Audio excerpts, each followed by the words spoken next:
Okay.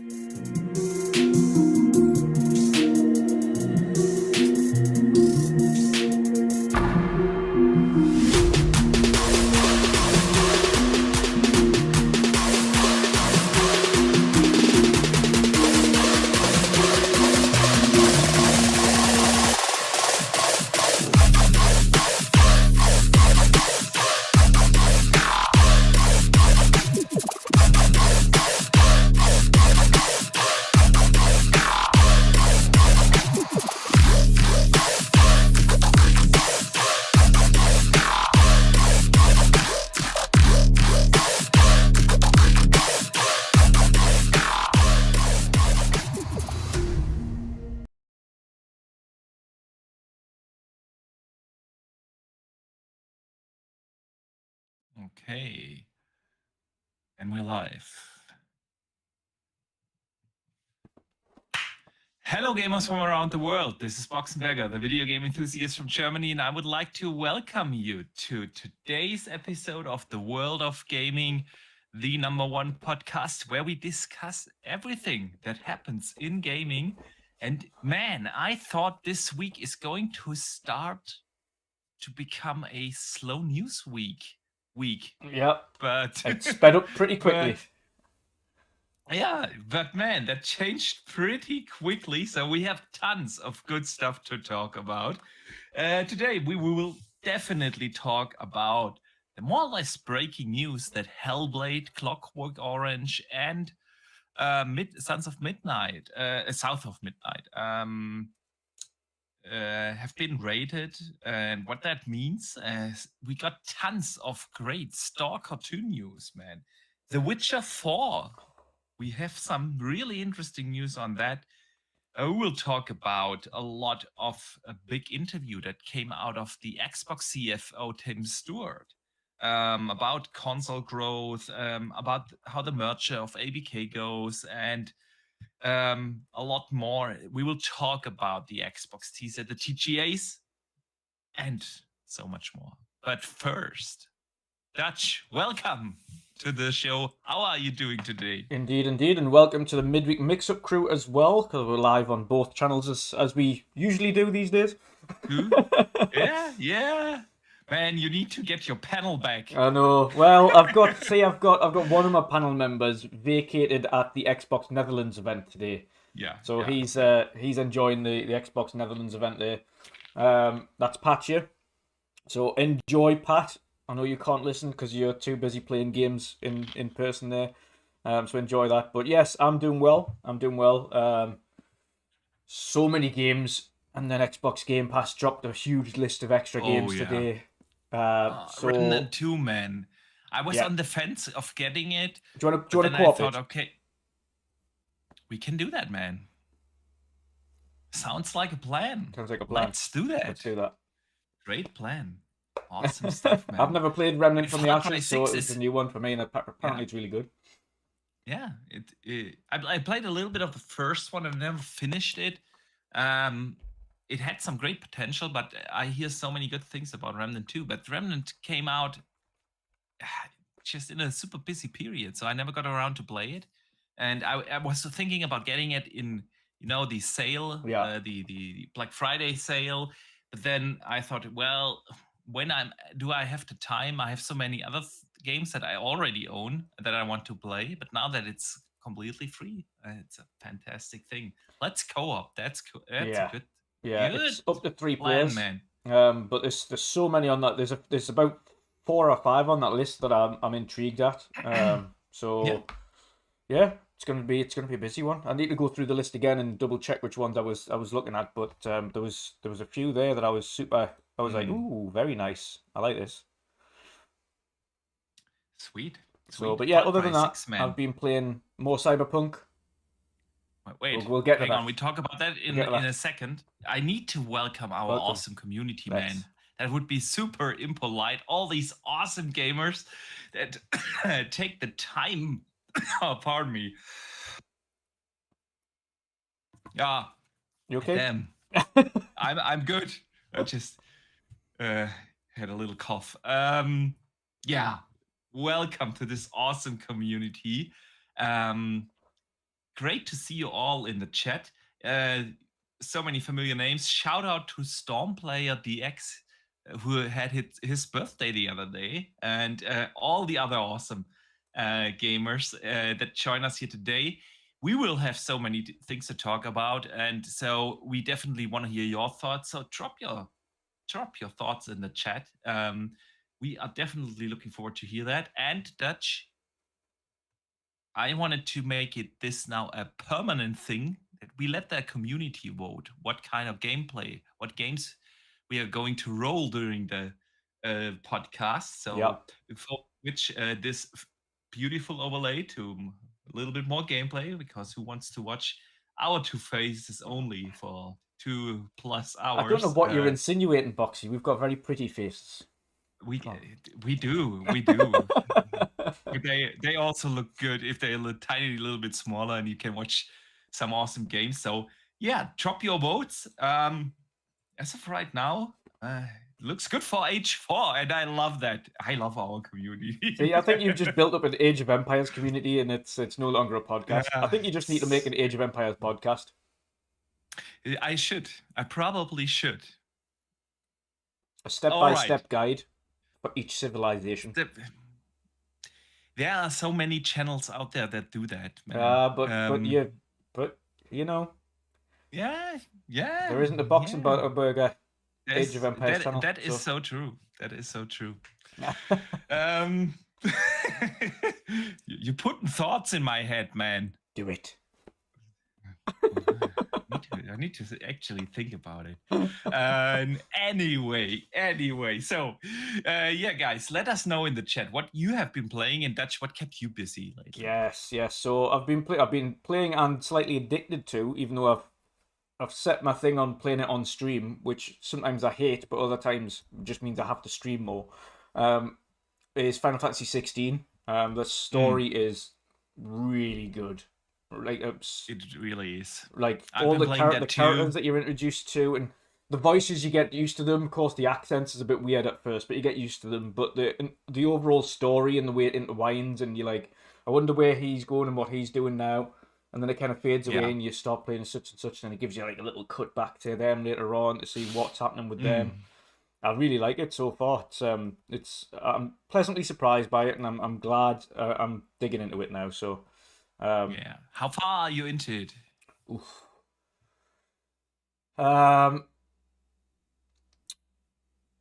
It's hard without giving spoilers away. All right. It's hard without giving spoilers away. I would say, gameplay-wise, I'm about must be around about the 20 to 25 hour mark now. And I do all of the side quests as I come to them as well. I don't leave them. Really? Yeah. I stopped doing those because that's one of the two criticisms I have about the game. I love it. It's fantastic. You see, it does have its benefits though. Quests... It has its benefits because it gives you the AP in order to level up your Acons. And it gives you quite a few AP. Those are just... Every single one of those side quests is fetch quests. Yeah. And the most stupidest fetch quest for that matter, if it would be at least like a challenging fetch quest. But there is one, and you probably haven't got up to it yet. There is, and you will probably get a few, that involves a blacksmith where he needs an item, and you end up having a boss fight against some really powerful creature to get them. And then you start getting hunts as well, which is like big, kind of powerful semi-bosses that are out in the world. All the side quests I've done is like literally, can you put that plate on this table? And then you take it from the counter at the bar and put it on a table, and the quest is done. And so I did a couple of those, and since every quest was like that, I stopped doing side quests at all, which I usually don't do. If you know how I play open world games. I'm happy to confirm that they do get better. You start to get a few rescue ones as well, where someone's went missing and you go to find out where they are, and then it gives you like a little bit of a mystery. There was one where there's a branded guy, and you go and you need to go to this rich person, and he's asked for a branded to go and help him. So you turn up, and and you kind of end up rescuing some branded people and stuff like that. So they do diversify. You do get a couple of little fetch questy ones in there, but they're like nicey, quick 2-minute jobs, like deliver an apple to this guy. So okay, that's done, and then there's like a longer kind of story-esque one that's built into it as well. So there are a few. Interesting. So I would say okay. whilst there are Probably some should try boring them. ones, there are some pretty cool ones as well in there. Okay. So, because I'm still wondering how far I am actually into it. I have no idea, because the last mission I started, it said, okay, if you continue down this road, you probably won't be able to do the rest of the stuff. But it doesn't feel like I'm at the end of the, main story. Yeah. So I I don't know. No spoilers, but it's the thing where you go into the main city. I don't know if you have been there at this point. It depends which main city. The big capital one where the emperor sits. Is that the one with the giant ice thing above it? Ice cube thing, exactly. No, that's not that's nowhere near the end. Oh, okay. All right. There's I'm several. relieved, because there's several of those cities with those spires in, and you find that each, basically, when you vanquish one of them, which you'll come across when you're going through the story, each one of those has an Akon battle really affixed to it and a big story moment. So, yeah, you'll enjoy it, but it keeps going. All right. So good to hear that. Yeah. Anything else besides Final Fantasy 16, man? Yes. You've been playing? Yes. More Cyberpunk Phantom Liberty. Oh, that's a good one. Yeah. So those are the two that I've got at the moment. Of course, on the weekend I'm starting Elder Scrolls. Next week, Avatar releases, so I'll be jumping on that. Yeah. Same here. But yes, Cyberpunk. I was playing that more yesterday. I don't know how far into that story I am. I've got up to the part where you go into the exclusive club for the first time. Okay. And I've watched that really. Did you stand and watch that cool kind of music show? Yes. Yeah, because I just sat and watched it on stream. Angel thing. That was such a visually cool looking show. Absolutely, man. That's it is a beautiful game, man. Yeah. But I would say you're probably 2/3 through really? The main story. Yeah. Oh, not long to go. Well, I might finish it in time for Avatar then, and then it'll take over the Avatar. There's a realistic chance. There's a realistic chance, man. Good stuff. So let us see, what has the community been playing? TSWS Gaming is 3 hours into Final Fantasy 16. Again, great game. H. Julia plays Hogwarts Legacy for the second time. Actually, man, I have been thinking about that too. Last weekend, I watched for the very first time Harry Potter and the Chamber of Secrets with my kids, Yeah. So I have. It wasn't the first time for me. It was the first time for my boys. They've seen that movie, and now we are kind of in the Harry Potter fever, and I've been debating that as well. Our good brother from the Netherlands, Jay, great to see you, man. He says he finished Jedi Survivor and started with Assassin's Creed Mirage. Nice. Good choices. Survivor is such a great game. Good stuff there. And Dustin Lambert is playing through Wolong. I have never played Wolong. I know I probably should, but I haven't. I have a little bit, but if you hate Souls games, you'll not get along with Wolong.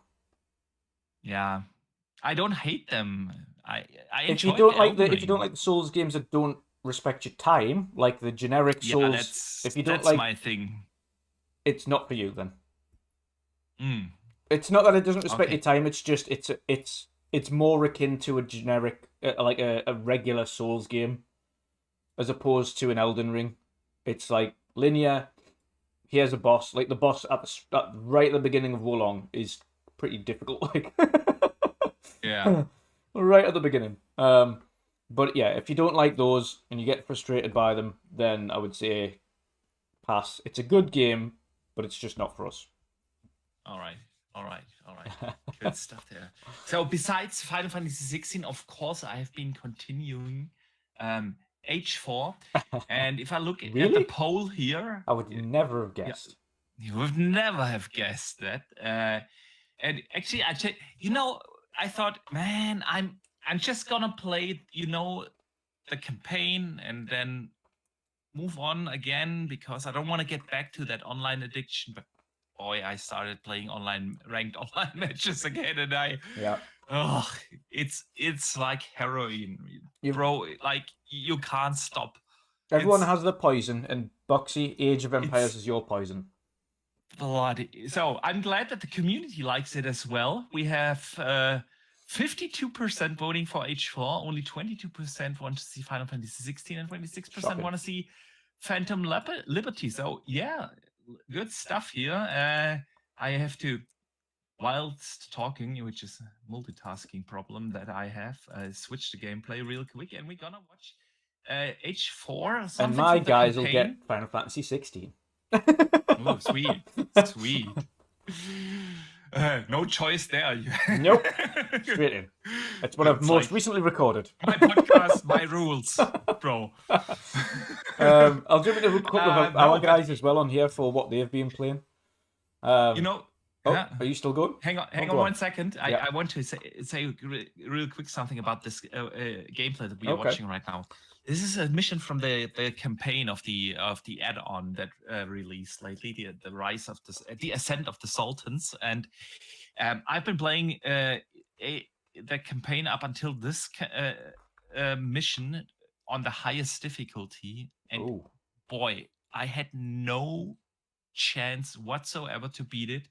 So I have to admit, I had to drop it to, I think, hard or whatever the one below the highest difficulty is, and that is what we are watching right now. And even then, this mission is like freaking crazy, but it is probably the best mission I have ever seen built in a campaign in a real-time strategy game, bro.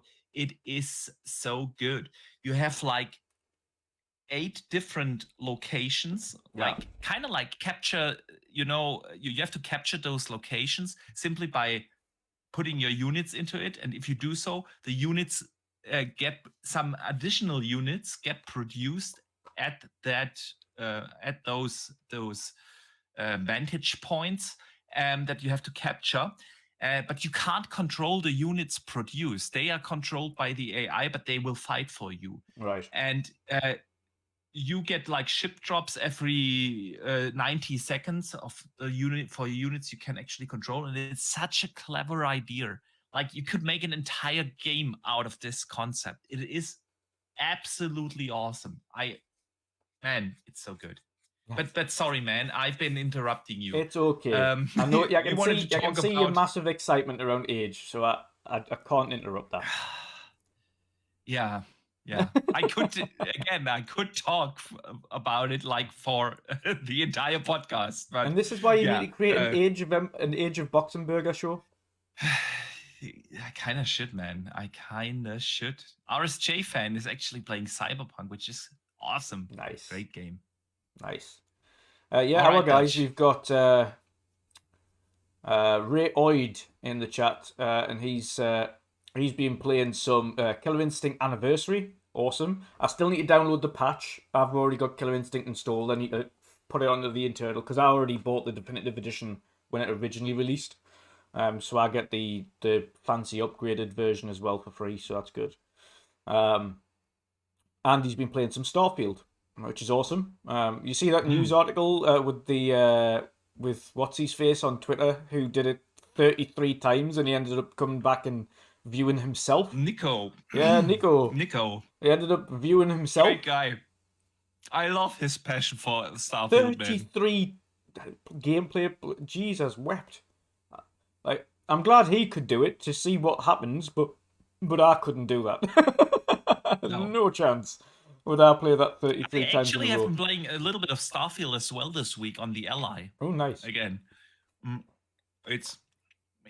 me, it is still baffling that I can that I can actually play Starfield on this beast of a machine that is the Ally at mid to low settings at 60 FPS, like perfectly. It's Nice. So it's good then. all right. Yeah. Steve, the apiarian, which is a hard word to say, by the way. It was a beekeeper / is a beekeeper. It says, same here, been playing Killer Instinct Anniversary and Cyberpunk, completed the main storyline for AC Mirage last weekend. Awesome stuff. Fantoso hasn't really said anything, but when he heard us talking about Final Fantasy 16, he said, Final Fantasy 16 talk, loving it so far. Yes, indeed. Nivostek has been, Fantoso, yes, been playing Final Fantasy 16. Nivostek is, he's currently playing his daily of Halo, Apex, Modern Warfare 3, and Starfield, which is awesome. And Fantoso has also been playing a bit of Journey last night for a chill, which is nice. Sweet. Good stuff here, man. Good stuff. Man, I love our chat. They are already talking about the best sales of the Ally, because the Ally actually is on sale a lot lately. I've been seeing somewhere, I think it was Best Buy in the US, having it on sale for $400. Here in Europe, I've actually seen it for $550, which is also a pretty awesome deal when you consider that it's usually around $800. So if you're thinking about getting a proper handheld, that's the way to go, man. But man, let us get into some actual topics, because there are plenty of them, and I want to start with actually one of my most anticipated games for next year, and that is Stalker 2. I had the absolute honor to play it a little bit, only for 10-12 minutes at Gamescom. Yeah. Played it on PC there. You could tell, obviously, it was an early builder, but I was super impressed by it. Like, in a good way, it reminded me of Far Cry meets Metro. It's probably the best way to describe it. And I have it on my. I love the original Stalkers, so yeah, I have this on my radar, and everything I've seen so far and played so far has me really excited for the game. And we actually got some big news and a lot of news on Stalker 2. So this comes, by the way, shout out to our good friend Idle Sloth here. Who digged out, he always digs out the craziest interviews that nobody would see, and everyone would be missing. So definitely give this guy a follow if you're interested in especially Xbox news, because Stalker 2 coming day one to Game Pass. For the time being, it's an Xbox ecosystem exclusive, coming to Xbox and PC only. And I'm again excited. So here are the news, Dutch. Xbox Series X will have 2 graphical modes. Nice. The focus for them will be on the 60 FPS performance mode. They will share more information on the quality mode later, as the game is still being optimized. Unreal 5 gives them a global lighting system that allows them to achieve more realistic day and night transitions and multiple weather environments.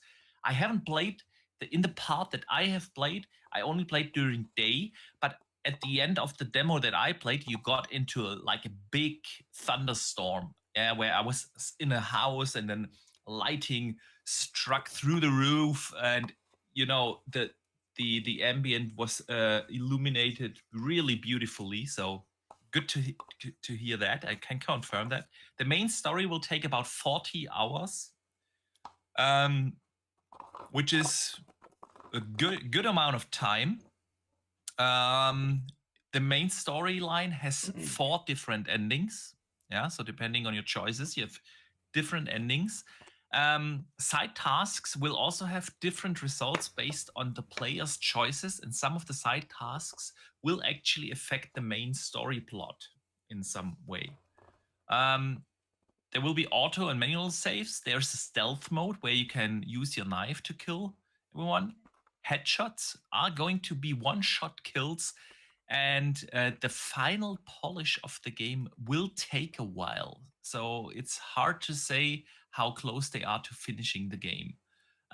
That's what they said. It's hard to say how close we are to actually finishing the game. So, Dutchman, hearing all of that, what are your expectations? Are you excited for Stalker 2? And when do you think we might be able to play it?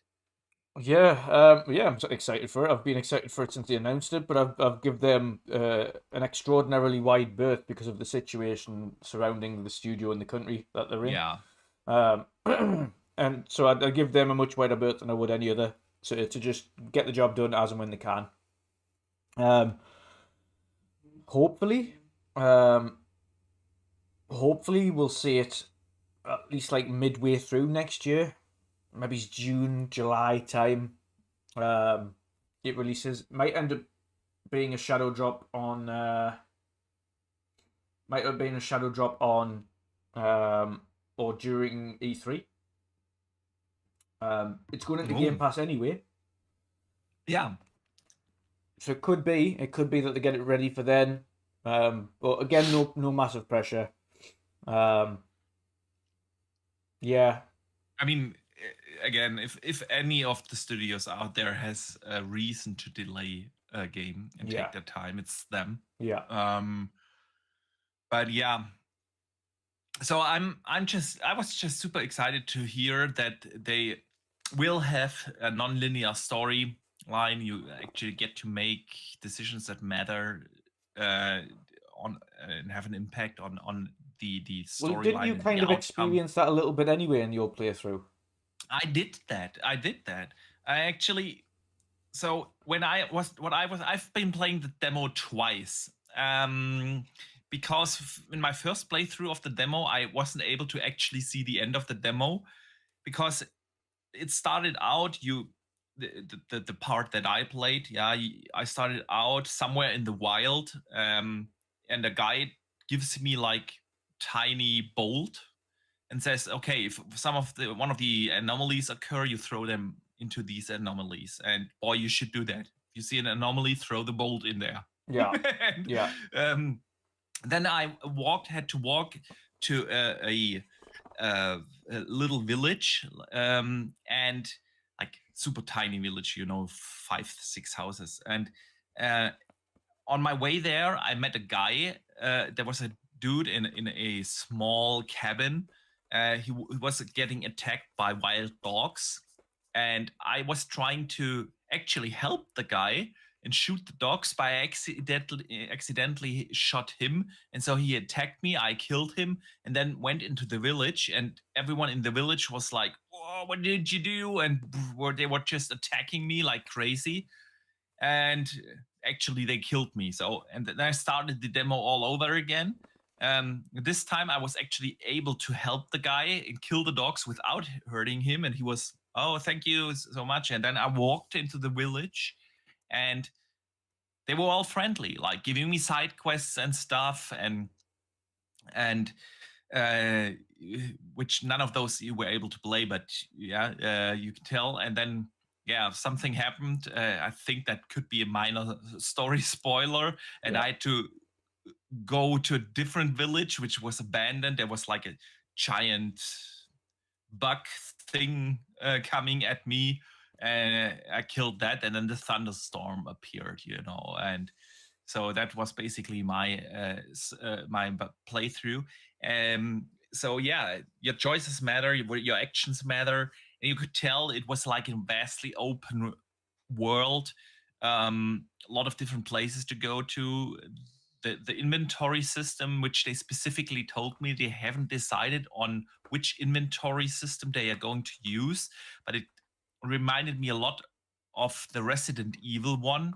It could be like a completely different in the end game. They specifically said that the developer said we have like 3-4 different inventory systems, and we haven't decided which one to use yet. But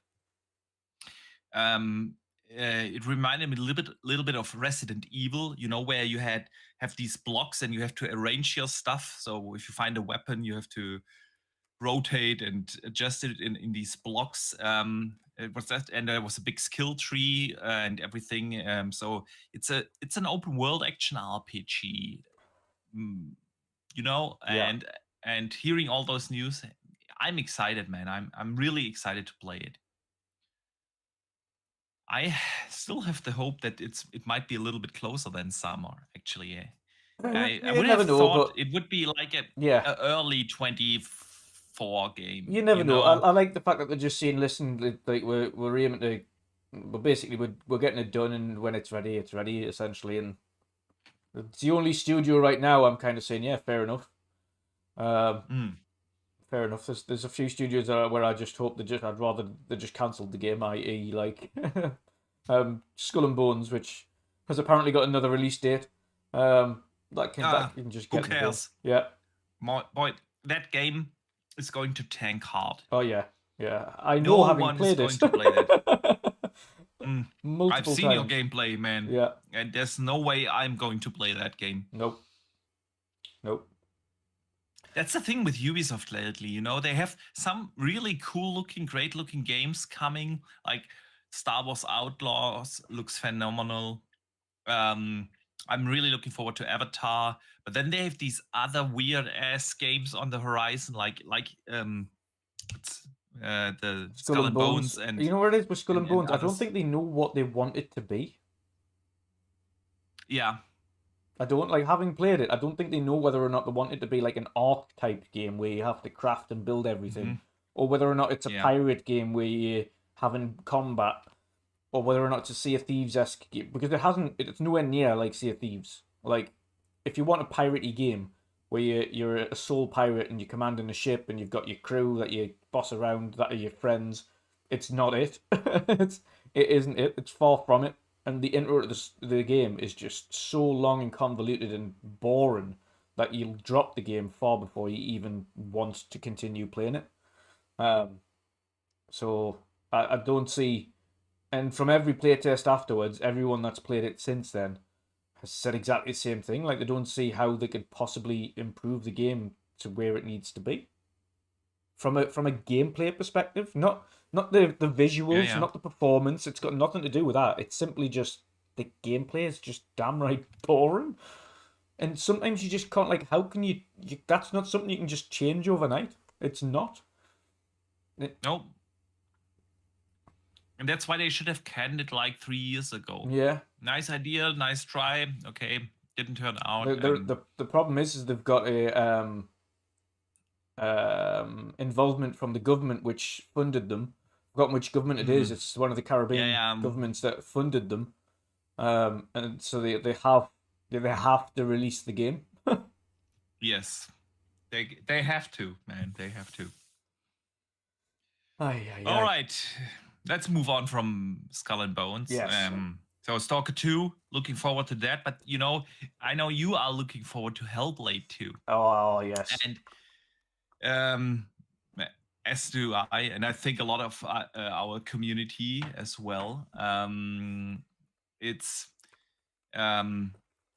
does just look, everything we've seen looks just fantastic. So we had some news earlier today, almost breaking, like 2 or 3 hours before we started our show. Again, our friend Idle Sloth digged that out, that the Australian rating board has rated actually 3 Xbox games. They have rated Clockwork Revolution and Senua's Saga Hellblade 2 as 18 plus due to high impact violence, and South of Midnight as PG for mild themes and scary scenes. They have now already removed that from the official website. But yeah, those 3 games already getting a rating, man. That obviously brings up the speculation. How far are those games actually off?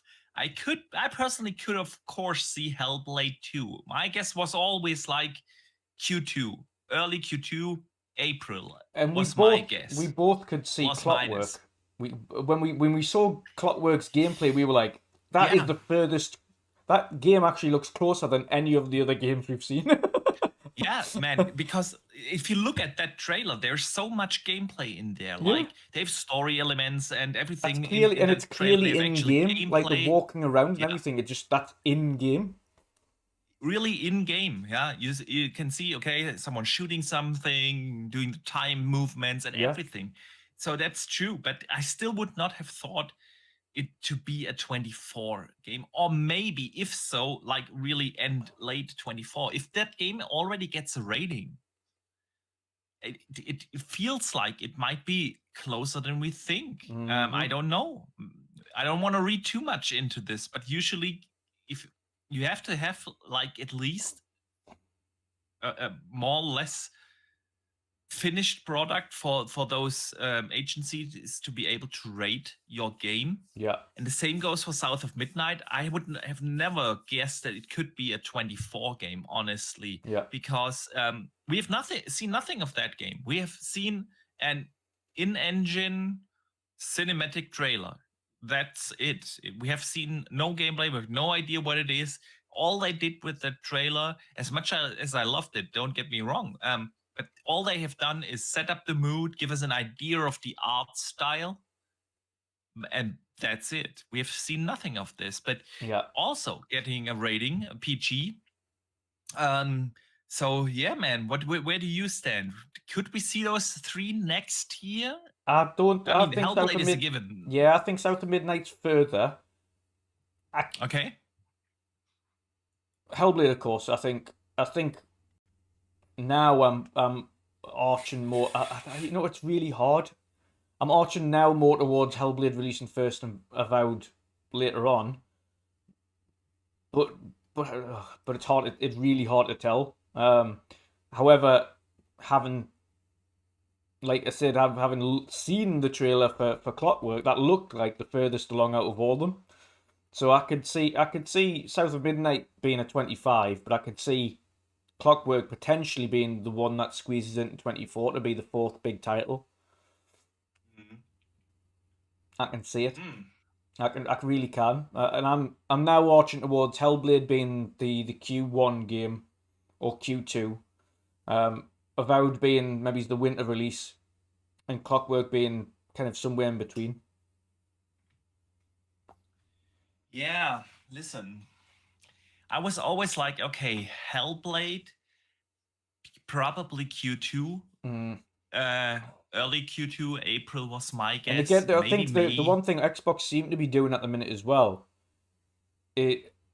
as much as like these big first party games, people are looking forward to them, and you would want them to stick on their own 2 legs. What Xbox don't want to do is shove it into a month that is convoluted with huge industry releases.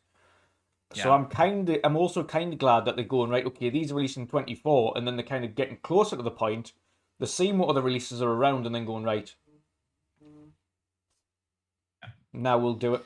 So, yeah, we've been speculating a lot on what could be the other 2 big AAA releases for Xbox next year, because Avowed and Hellblade, they have that window. Towerborn is one, but it depends on whether or not you class it as a big one. I don't think that they count that. Yeah, they said 4 major releases, and they're not counting Flight Sim as well. We know that Flight Sim's not counted. No, I don't think that they count that either. And so Avowed, I was also like their holiday game, Yeah.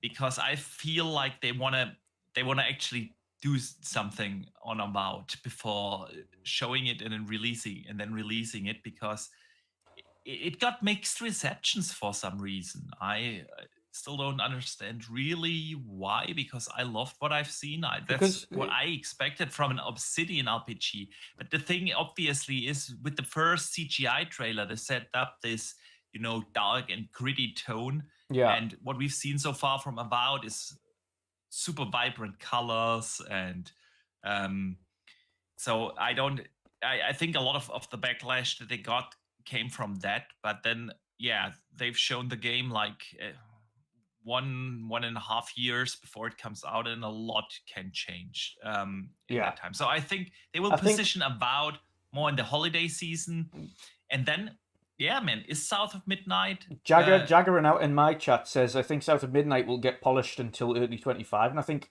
That's a good point. I think Yeah. because of the amount of games in the pipeline for Xbox now, they have the ability to go, guys, if you want to just like really extra refine the game and like take your time on just polishing it out as much as you can or want to, and add those little things that you might have thought you didn't have time to add, Mm. you've got the time. Like, we've got this packed lineup.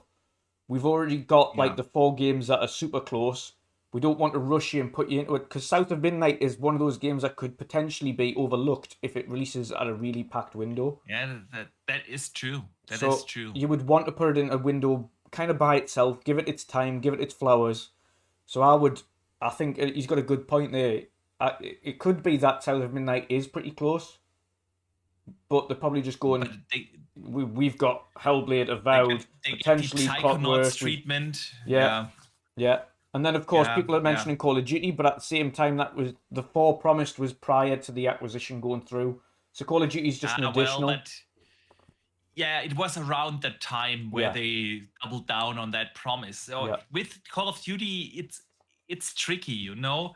Obviously, Call of Duty, you would consider that a AAA blockbuster game. Yeah. Absolutely, absolutely. But depending on how they can't do it right with Call of Duty. If they count it into the 4, people will argue, but it shouldn't count. They broke their promise because that's not really an Xbox exclusive. Yeah, I wouldn't class it It'll either. still come out on everything. Yeah. So, and if they don't count it, then people will argue about the other way around.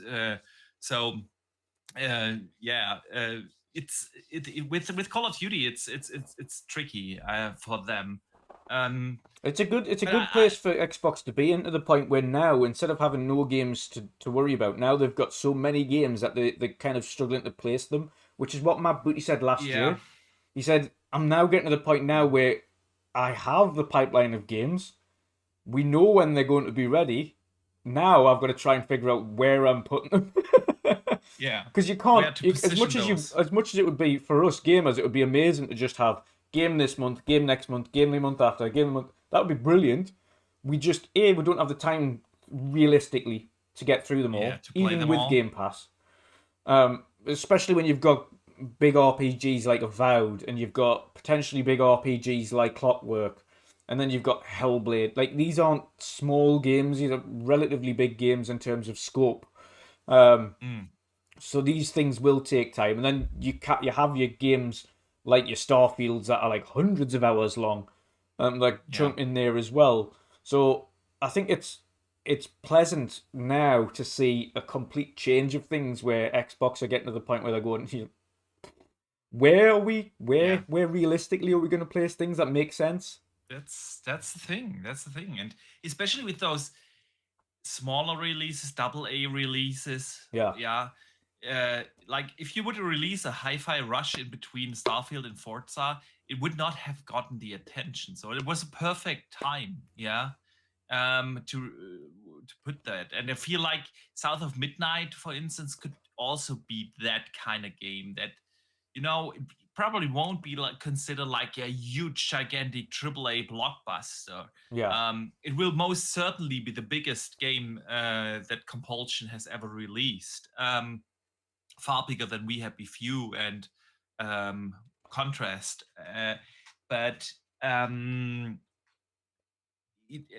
So it is tricky where to position them. Then you also have to factor in third-party releases. You don't have to launch your big AAA blockbuster close to GTA 6 or something like that, so that's also something you have to consider. And then if you think about all the studios that could potentially have something like Machine Games with Indiana Jones, we know that we will probably at least see it next year, but it could be a 24 game. I don't know.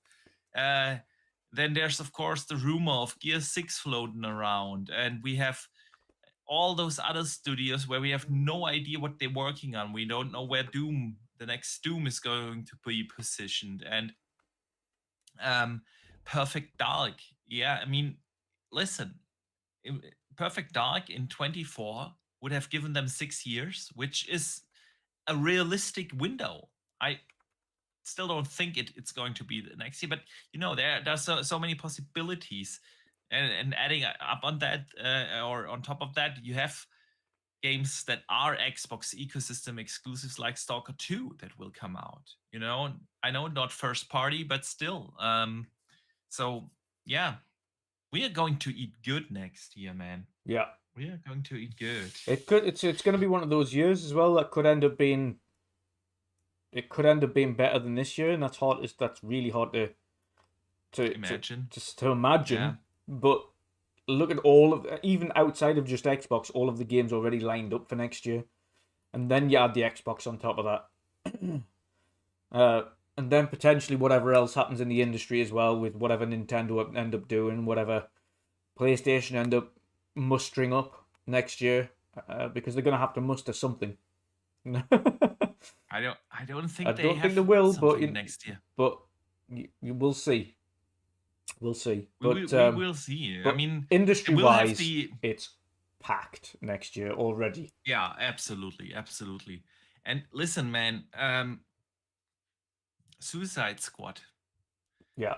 They had also another showing where they introduced Captain Shark and Mr. Boomerang, and there's this tech demo going on right now. It's heavily under NDA, but I'm hearing good things. I'm not breaking any NDAs because I didn't get into it, didn't get a code, and didn't sign any NDAs, but I'm hearing good things. Apparently, it's actually a lot of fun. So, yeah, man, next year is also going to be a fantastic year. But Dutch, let us talk about what I consider to be the best, probably the best game ever made, and that is The Witcher 3. And we know that it's going to get a successor in The Witcher 4 or whatever it will be called. And actually, we got some really cool infos this week. They had their earnings call the other day, CD Projekt Red, where they confirmed that it's now the biggest team within CD Projekt Red, because they have a lot of teams now that do the spin-offs, that do the Cyberpunk sequel. But 330 developers are now working actively on the next mainline Witcher game. And along with that, we got an interview with the former animation director of The Witcher 3 and Cyberpunk, and now he's in a lead position for the next game, the next Witcher game. And he had to say the following. I'm just going to read now from the interview that was actually in Polish, but WCCF Tech actually translated it. So I'm going to just read what he had to say about The Witcher 4. We want to continue on the same path we've taken, but we don't want to make the same game. I think that's a given. We've got some lore elements that must be kept. After all, it is still the same universe, and we can't go beyond certain limits. Therefore, we must follow a very specific path and innovate on that. At the same time, it is clear that we have to try to appease a new public.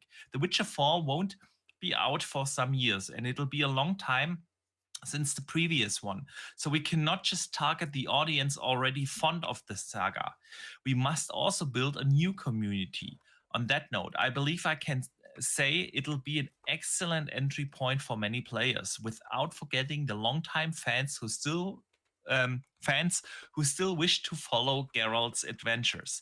Our priority is always trying to break new boundaries. We want to go beyond them. We want to try and do something new compared to what's currently in role-playing games, especially since we work in that genre and target RPG fans. I can't say too much, as you can guess, but the idea is to build something that surpasses The Witcher 3, telling a more intense story and crafting a more intense gameplay as well.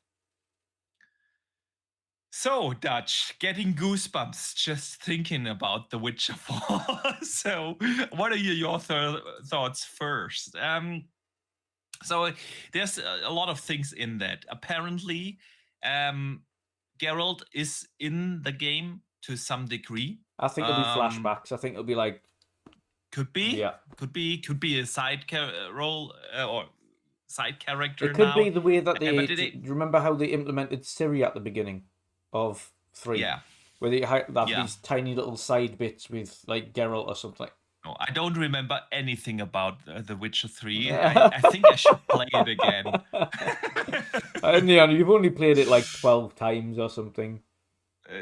Around about, yeah. Yeah. I think if I accumulate all the gaming hours across all the systems that I've played The Witcher, I would probably end up at least 500 hours or so. So, Wow. yes. And every minute was worth it. So, No, I'm looking forward to man. it. Like many though, I'm still dubious on how well they can. I still don't know why they've got rid of the Red Engine and they're doing Unreal. As much as Unreal Engine can be one of the best in the industry, Red Engine was also fantastic. I think honestly, if you want to try to look at it objectively, which is always kind of hard, I would say Cyberpunk is still one of the best, if not at least in the top 3 of best looking games out there. Yeah, easily. Especially on like if you're on PC specifically. Yes. With the what do you call that, ray tracing ultimate or whatever they've got on PC. Yeah. Like that is a Ray whole tracing overdrive. Yeah. That is a whole nother level. It's a whole nother level. The engine is absolutely outstanding. And I think probably, this is just me guessing and reading something out of all the interviews we've gotten over the last couple of months and years. There are multiple things if you consider about engines. You can have a great proprietary engine, but what CD Projekt Red really wants to do is expand. They have founded studios in the US and across Europe, outside of Poland, and multiple other support studios within Poland. And so if you want to try to expand, you have to hire a lot of people. And it's always challenging to train external new talent for your specific proprietary engine. Yeah. As many benefits as you might have by doing your own thing. It's hard to acquire a new talent, and Unreal Engine simply is one of the industry standards. So that's definitely one big aspect. The other aspect, of course, is commercially wise. Yeah, modern day engine development is super expensive, and yes, using Unreal is also not cheap, but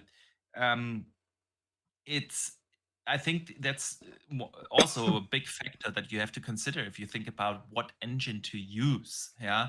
Would this be Boxy, the first real large scale open world game in Unreal?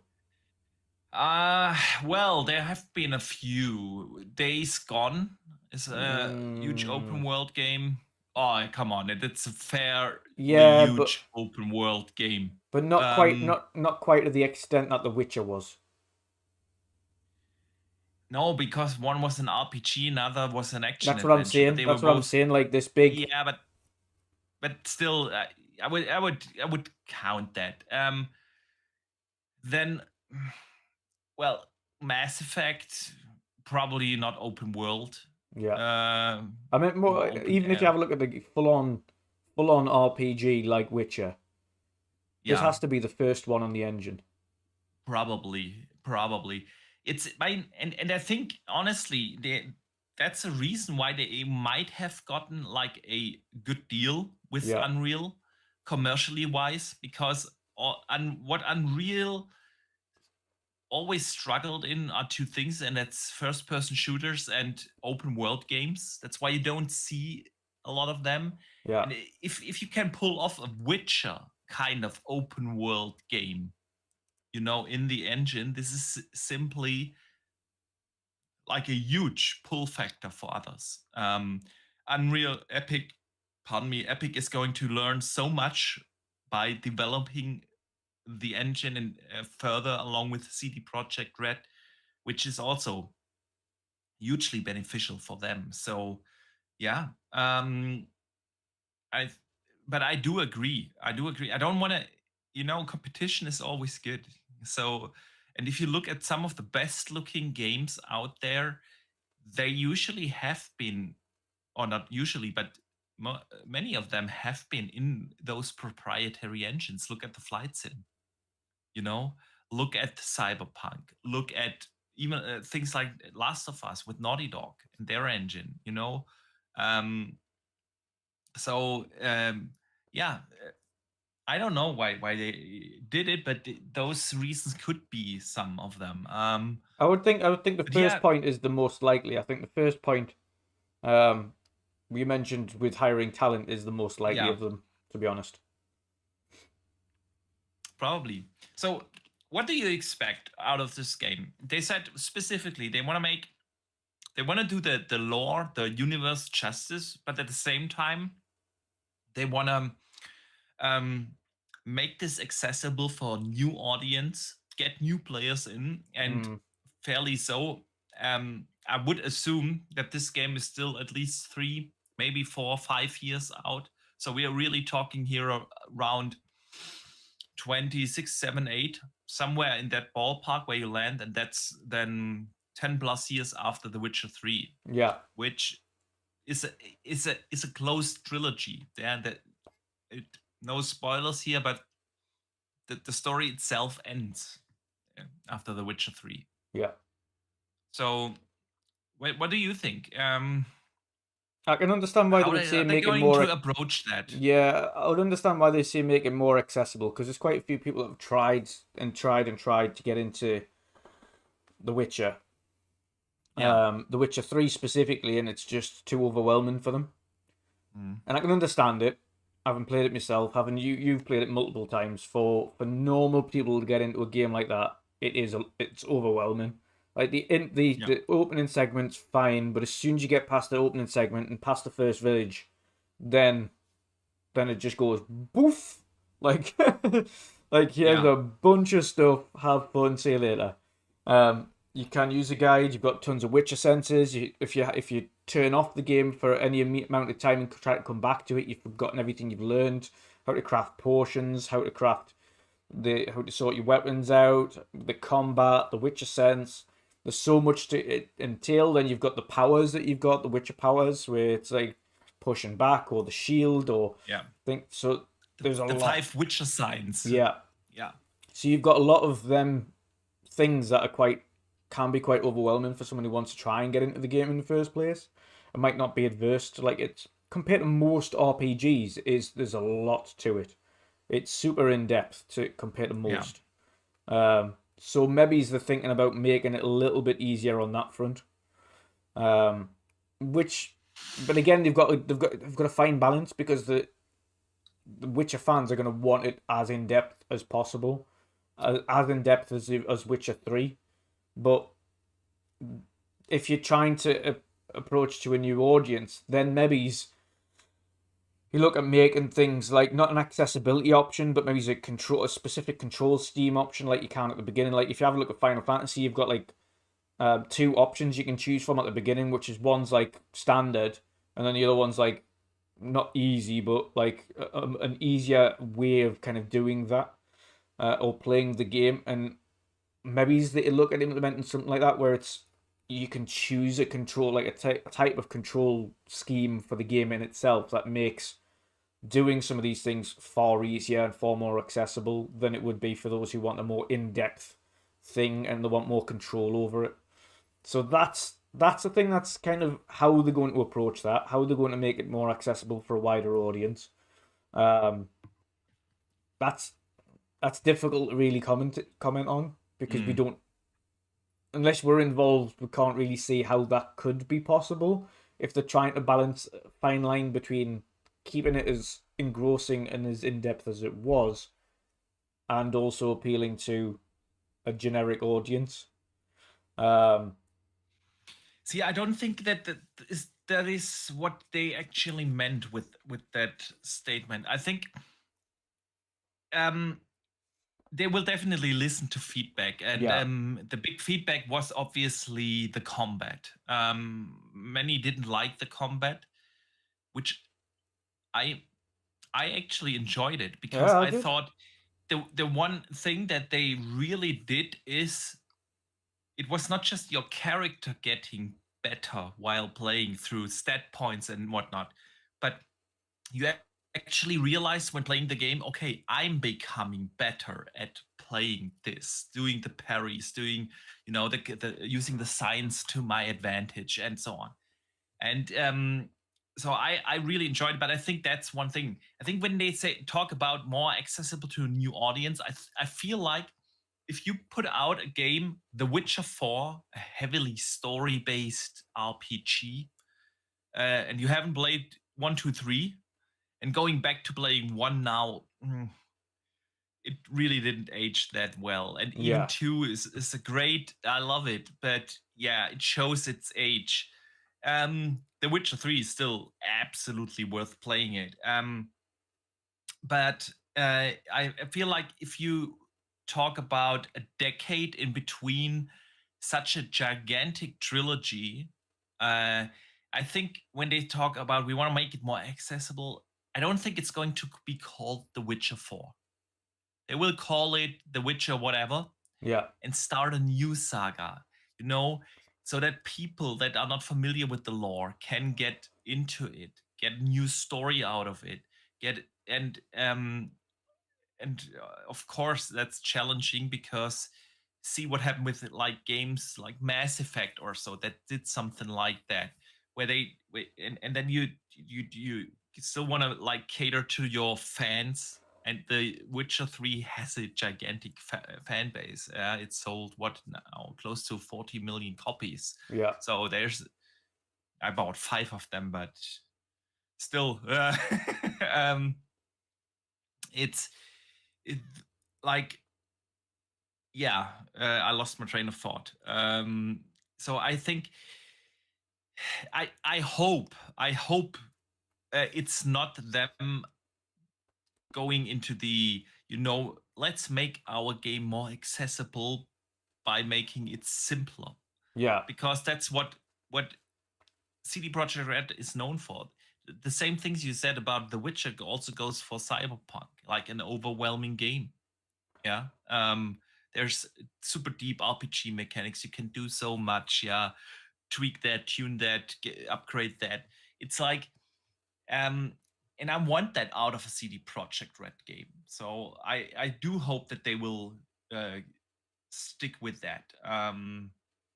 But at the same point, they said, yeah, they want to do something new. Still big RPG, but something new, something Yeah. we haven't seen in role-playing games yet. And So who do you think they're going to do for the main character then? Do you think they're going to go with Ciri as the main character? no, I think they will go with someone we don't know. Or a whole different Witcher? A whole different Witcher, or I don't know, maybe even a different school. You know, um, I could see them do that, and then just let Geralt appear as a side character here and there, or something like that.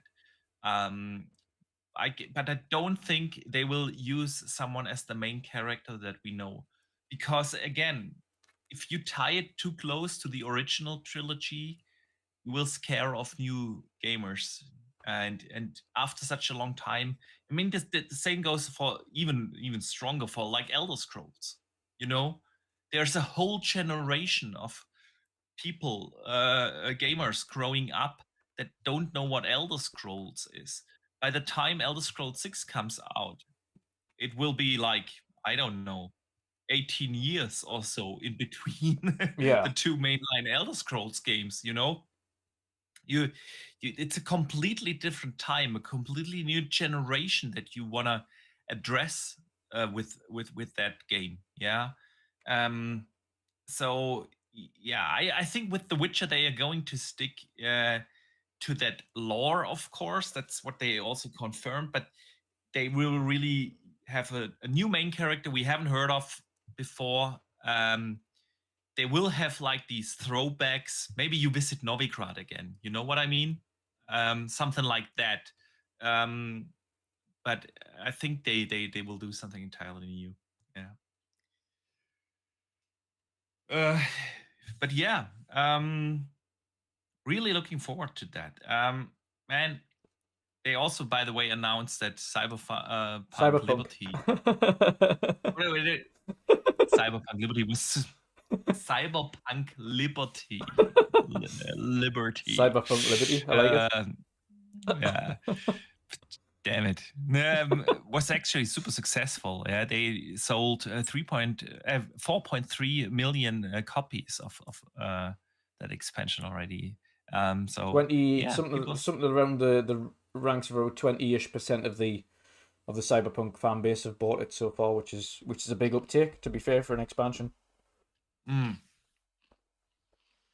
It is. And I know a lot of people are only just starting it, or people are still debating it. I had a few people in my stream yesterday that were like, oh, like, do you recommend us picking it up? I was like, absolutely. If you haven't already played Cyberpunk, I would recommend getting both of them. They've got bundle offers on at the moment. They've got the complete edition releasing shortly. So if you haven't already, now's the good time. It is in the best place that it has ever been. It looks fantastic. It has everything that's been missing that people wanted at launch. So now is the time if you haven't played that. It is one of my favorite games of this generation by a long shot. Yeah, I couldn't agree more. All right, man, let's move on. Remember last week we talked about Xbox console growth, especially here in Europe. Yeah. And this week we got actually some official news on that end, because there was a big interview with Xbox CFO Tim Stewart, and he actually talked about a lot of things. One of them was the console market for Microsoft. Of course, he confirmed that they aren't growing that fast in that direction. Yeah. And that they rather want to focus on high margin sales. So this is now an article I got out of WCCF Tech, and they. I'm just gonna read the thing, man. It's easy. It's easier. So financial officer Tim Stewart once again talked about Microsoft's primary reason to buy Activision Blizzard King, thereby confirming all that the Xbox console audience isn't growing that fast. Obviously, with Candy Crush, but also with Call of Duty Mobile, Activision Blizzard King knows what they are doing when it comes to mobile games. He said, yes, mobile is the most gamers in the world play.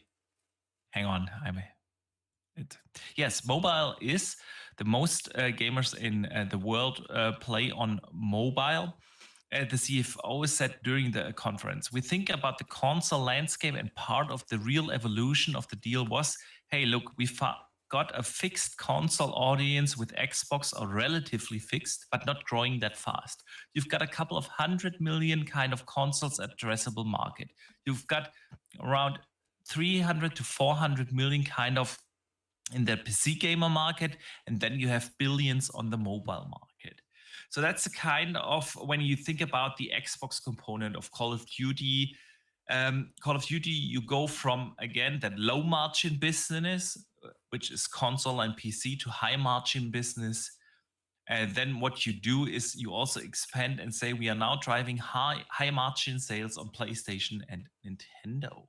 So yeah, obviously Microsoft sees this, that they are stagnating in the console market, and that they see the growth in mobile. And Dutch, I wanted to bring this topic up again, because last week we discussed intensively about them not marketing Xbox at all, at least here in Europe. And with that kind of strategy, you're not reaching your target of 3 billion gamers around the globe, obviously, but you actually won't grow. Doesn't matter what kind of games you have. If nobody knows what the console is Yeah. and that it exists, you're not going to sell anything. You're not going to sell Game Pass and you're not going to sell consoles. And he made it sound like, okay, that's why we are going to shift our focus, obviously, to mobile. And I want to talk to you about that. Is that a fair assumption? Do you see any that they will care even less about the console market going forward now with mobile? Where do you stand on that, man? No, I don't think so. I think they'll just invest more heavily in the areas that create mobile content. I mean, it's hard to say that they're going to invest less into the Xbox AAA games or consoles because just look at the sheer volume of games they've got in the pipeline. And with that many AAA studios at their helm, even if they invested more into one area than the other, it's physically impossible for those studios to not produce huge, groundbreaking AAA games over the course of their lifespan. So I think what they're meaning on this front is the investment in additional AAA studios or more AAAs, etc., isn't going to be as heavy as previous. And of course, their investment in gaming in general is still cranking up. So there will be more studio acquisitions. We might see a couple of studios that are revolving specifically around mobile. But I think it's. I don't think it should be something that people should worry about or be concerned about. I just think, listen, they've got over 40 AAA studios now that are working on content for consoles and PC. They've only got a handful that are creating specifically for mobile, and by handful, it's like still kind of anywhere near 10, which is still a substantial amount of mobile developers. Even Bethesda had their own kind of a few mobile developers in there, and obviously now Activision Blizzard have as well. So they've got a few, but I think they will invest more in more mobile game developers, and obviously look to push them as high as possible too, because there is a big market on there. As much as we don't play that, there is a big market there for AAA mobile games these days. So I can see them investing in that because, let's face it, some of the phones we have in our hands now are unbelievably powerful for what, in comparison to some, like they are 2, 3, 4, 5, 6, 7, and sometimes more times more powerful than a Nintendo Switch. Which means that the overheads that you've got in order to create big AAA experiences on mobile are available, and you can cater them to all devices. You can cater them to you literally can segment them off. Android store is really easy. If an app doesn't work on your phone, it tells you this app doesn't. You literally cannot download it. You get a better phone, which is really what they should be doing on PC. Is create games that are specifically. We've mentioned this many times when it comes to AAA games. Yeah. But when the benchmark's that low on the PC, then it's every bit as possible on the current gen consoles that we have. So they do the same on mobile. They'll just arch towards some of the higher end devices, and the fact that the vast majority of people, especially on the Apple side, always invest in the newest iPhone when they can. They always get the newest device. There's a significant amount of people on Android as well that always get the newest device. It doesn't necessarily mean it's Samsung. It could be the newest HTC. It could be the newest Google device. It could be any number of them, but they've all got these flagship devices. Even Razer, even like all of these companies, all the gaming companies are bringing out their own phones and things these days.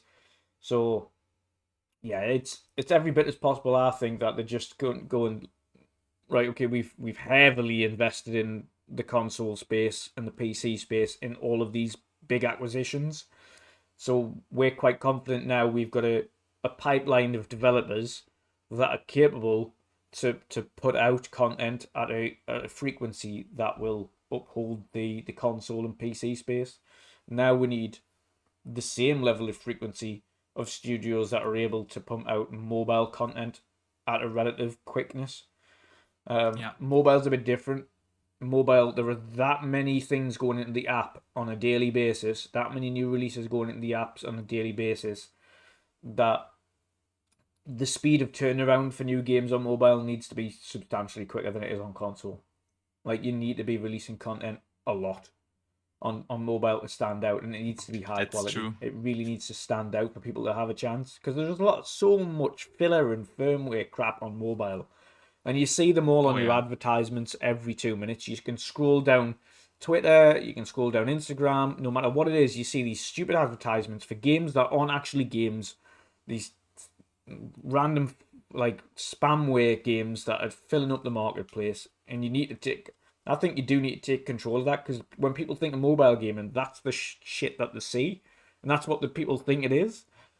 But mobile gaming can be so much more than that when the devices that we have in our hand are so much more powerful than what Nintendo currently produce. So Yeah. yeah, I think it's just they're arching their spending power, and their focus now on, right, what can we do? PC's fine now, console's fine now in terms of the amount of content creators we have making games. Let's focus on mobile and see what we can do to improve that and that output, and what can we do there. And that's the only way they're Mm. really going to grow on all angles at the same speed. Yeah. I couldn't agree more. I think the thing is, for them, mobile is not just about gaming, because they've lost the phone race, with Windows Phone shutting down, and and it is, our phones are the device that we use probably the most in our household.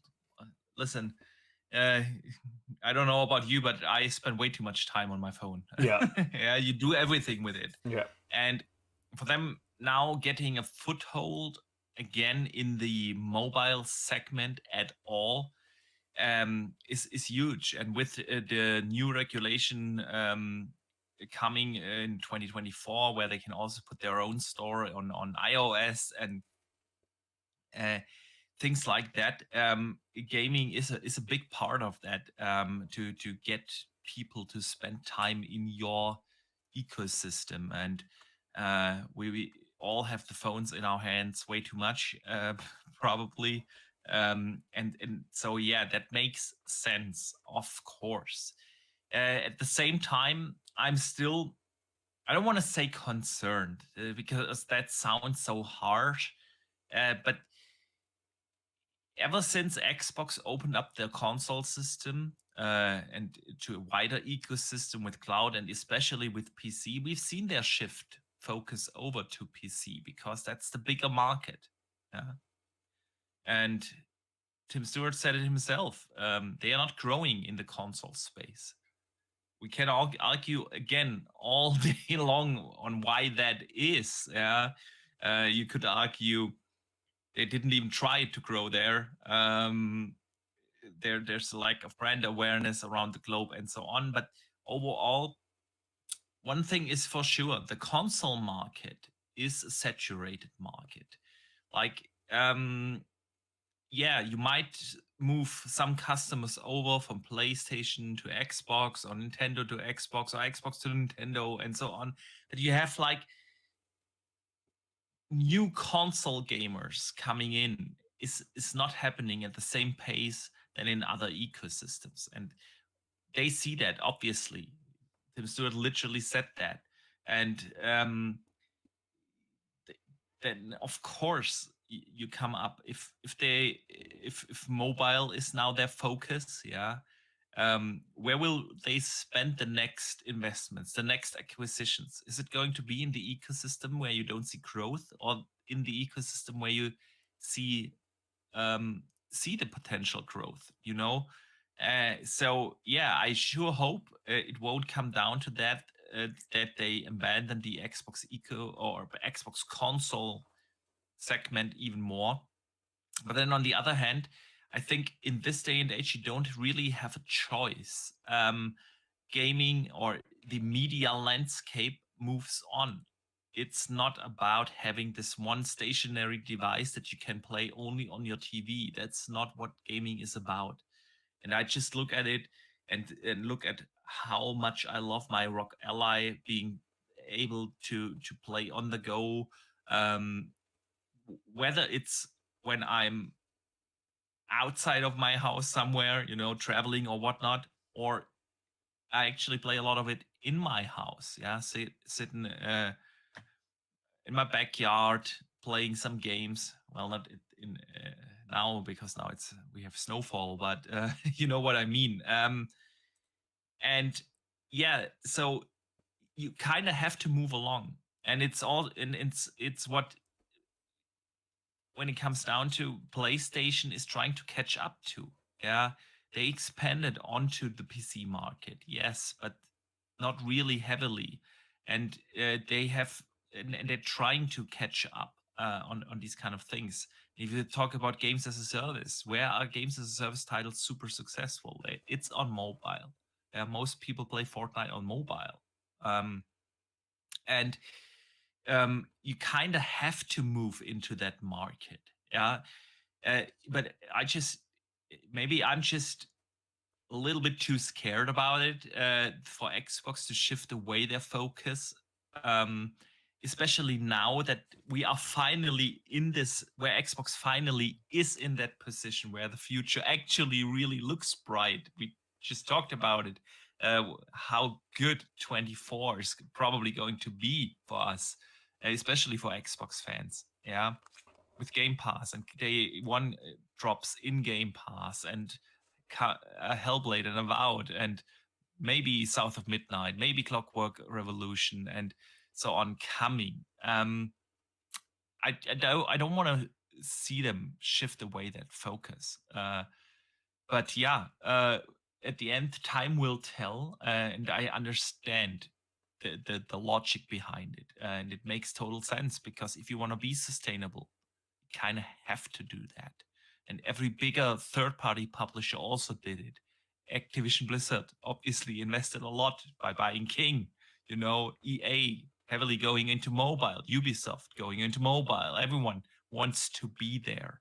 It just makes sense. And listen, PlayStation also going to be there at some point. They're just catching up, playing the catch-up game, because they still cling on to the traditional console-only model for way too hard. But that's not where gaming is moving. So I understand it. But let me briefly shout out Dave Ramos, who sends in a $5 super chat. Thank you so much, brother. And he says, Microsoft bought their way into a dominant publisher position. Acquired King for mobile. Surely Microsoft could buy more console shares by lowering prices.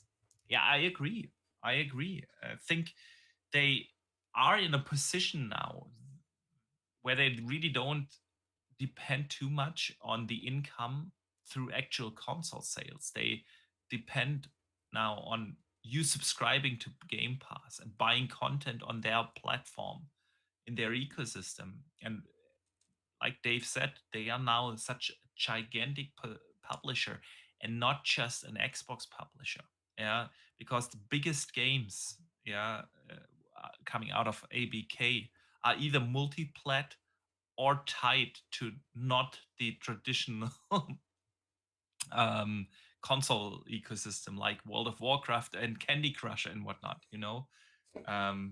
So yeah, they could take a loss a little bit more and go more aggressively in the console market, because the one good thing about the console market definitely is you tie your customer base more significantly. And Phil literally said himself, they've lost the worst generation to lose during the PS4, Xbox One generation, because that's when everyone started to build their digital libraries. So if you are serious to actually grow, not just on mobile and PC, but actually grow on console, I think price reduction definitely could be something that they might or should consider. What do you think, man? Yeah, absolutely. I think they can take that hit as well, especially the S. But even the X, you could probably lower the X to Yeah, like just a solid 400 now, and it'd be fine. I think that'd be enough. absolutely, That'd be enough, and especially when you're thinking absolutely. about there's a new revision coming up soon as well. So, Mm, yeah, klar, sure. and the thing is, Next year. and that Um, you could do what PlayStation didn't do and capitalize on that, and the fact that this revision is potentially going to be all digital. Um, yes. but there is, of course, when we've seen in the plans, it's not just the all digital. There's going to be slight revisions to the regular S and the regular X as well that come out. So they could take that opportunity to reduce the price when they launch the all digital one Mm, and launch that sub 400 and then reduce the price of the others to 400 and 200 respectively. Um, yeah. I mean, we saw during Black Friday the Series S was going for 150. Now, God knows how much that affected, but 150 for a Series S is obscenely low. That's impulse buy It territory, is man. massively. So I would love to see the data that come out the back of the Black Friday week, because that only ended today. The offers on those consoles in most places. Yeah. Some of them off finished last week, but yeah, it's like you see impulse buy territory. So it's going to be interesting to see how many were shifted during that point, because that 150 mark is impulse buy territory. Even even even I was thinking another one for another room, 150. That's pretty cheap. I don't think it goes any lower than that, I know. honestly. But I think that the point it really is you should focus here on the Series Yeah, X and be really aggressive. Yeah, gain console share back, buy your way into it by reducing it to 400 yeah, permanently. Then you have like $150 delta in between PlayStation and Xbox. yeah, And in terms of console market share, yeah, they are far behind that, especially in territories outside of the US. And yeah, that's definitely one way to do it, man. Combine that with great content, which is coming uh, uh, and has started to come, especially with Starfield. So yeah, man. Let's stick with Tim Stewart and ABK for a bit, because he also talked about how fast they are merging together at a really impressive speed, he said. The speed at which we've worked together is really impressive. Thankfully, we both talk gaming language, and even the few months since we've been an entity, the speed of which we've integrated and the speed at which we've worked together is really impressive. At the highest level, it's leveraging what Activision is so good at, which is consoles and PC and mobile. And how do we take that, create DNA, make it an accelerant to the IP that we have, leverage the great assets that they have and the expertise that they have? Um, so yeah, apparently the merger is going really well. The stock is still not back to in trading, but that's not the important part. The important part is that the different divisions apparently, or at least to that statement, work closely together. And there's one funny thing that backs this up, because Dutch, during the FTC, on me, during the FTC trial, Sarah Bond said that she would assume that the earliest where you could see Call of Duty coming to Game Pass or Nvidia's streaming service is early 25. That's what she said in front of the court. And guess what is now available in the Nvidia streams? It's Call of Duty, Modern Warfare 3, Modern Warfare 2, and one other one that I forgot. So it kind of looks that it moves really faster than expected. And so I wanted to ask you, man, what do you think of this? Could it be that we might see first games coming from ABK to Game Pass earlier than we expected? And what do you think, man? I mean, again, Nvidia has Call of Duty now. Yeah, I mean, one thing. I mean, there's another reason one way you could look at it, I suppose, and that's the Game Awards. The Xbox have asked people Yeah. to specifically pay attention to that. So whether or not they do a Game Pass dump during that revolves around some of this content. Which would make sense. It won't be the most recent content, but it could be Modern Warfare. It could be potentially Modern Warfare 2. It could be the back catalogue. It could be Spyro and Yeah. Crash and all them things. It depends on what level of dump they're going to do during when they do it. But if they're telling people to tune in, I think it's more along the lines of potentially you might get a game reveal or an update on a big game, but I think it could be like Game Passy stuff that gets shown off during the Game Awards. That's my We'll talk about that in a second, man. yeah. But I think when we're talking specifically around when we can see Activision Blizzard content, I think that's potentially one avenue where we could see it soon. If not, then begin the 24. Yeah. Yeah, I agree. Listen, I'm happy to hear that the integration of ABK and Xbox actually goes smooth, because I think what we all underestimate is how challenging that is. Yeah. Overnight, they doubled their entire employee count. Yeah, Xbox plus Bethesda ZeniMax, they had round about 10,000 people, and with ABK they got another 10,000 people. Integrating such a huge organization that also is going through a lot of struggles. We know all about all the, harassment lawsuits and cultural problems that this organization ABK has. Implementing that in your own organization, basically doubling the size of your staff, being suddenly responsible for market segments where you have basically no idea of, especially things like mobile, fulfilling all those promises you have made. Yeah, bringing Call of Duty to the Switch, bringing Call of Duty to other streaming services. Yeah, also doing the deal with Ubisoft. All that stuff takes up energy, resources, and isn't easy. It's a super gigantic task to do that for the leadership team. And to hear that this goes smooth is great, because that can only mean that they will start rather sooner than later, not just releasing games into Game Pass, but actually, work as an entity together.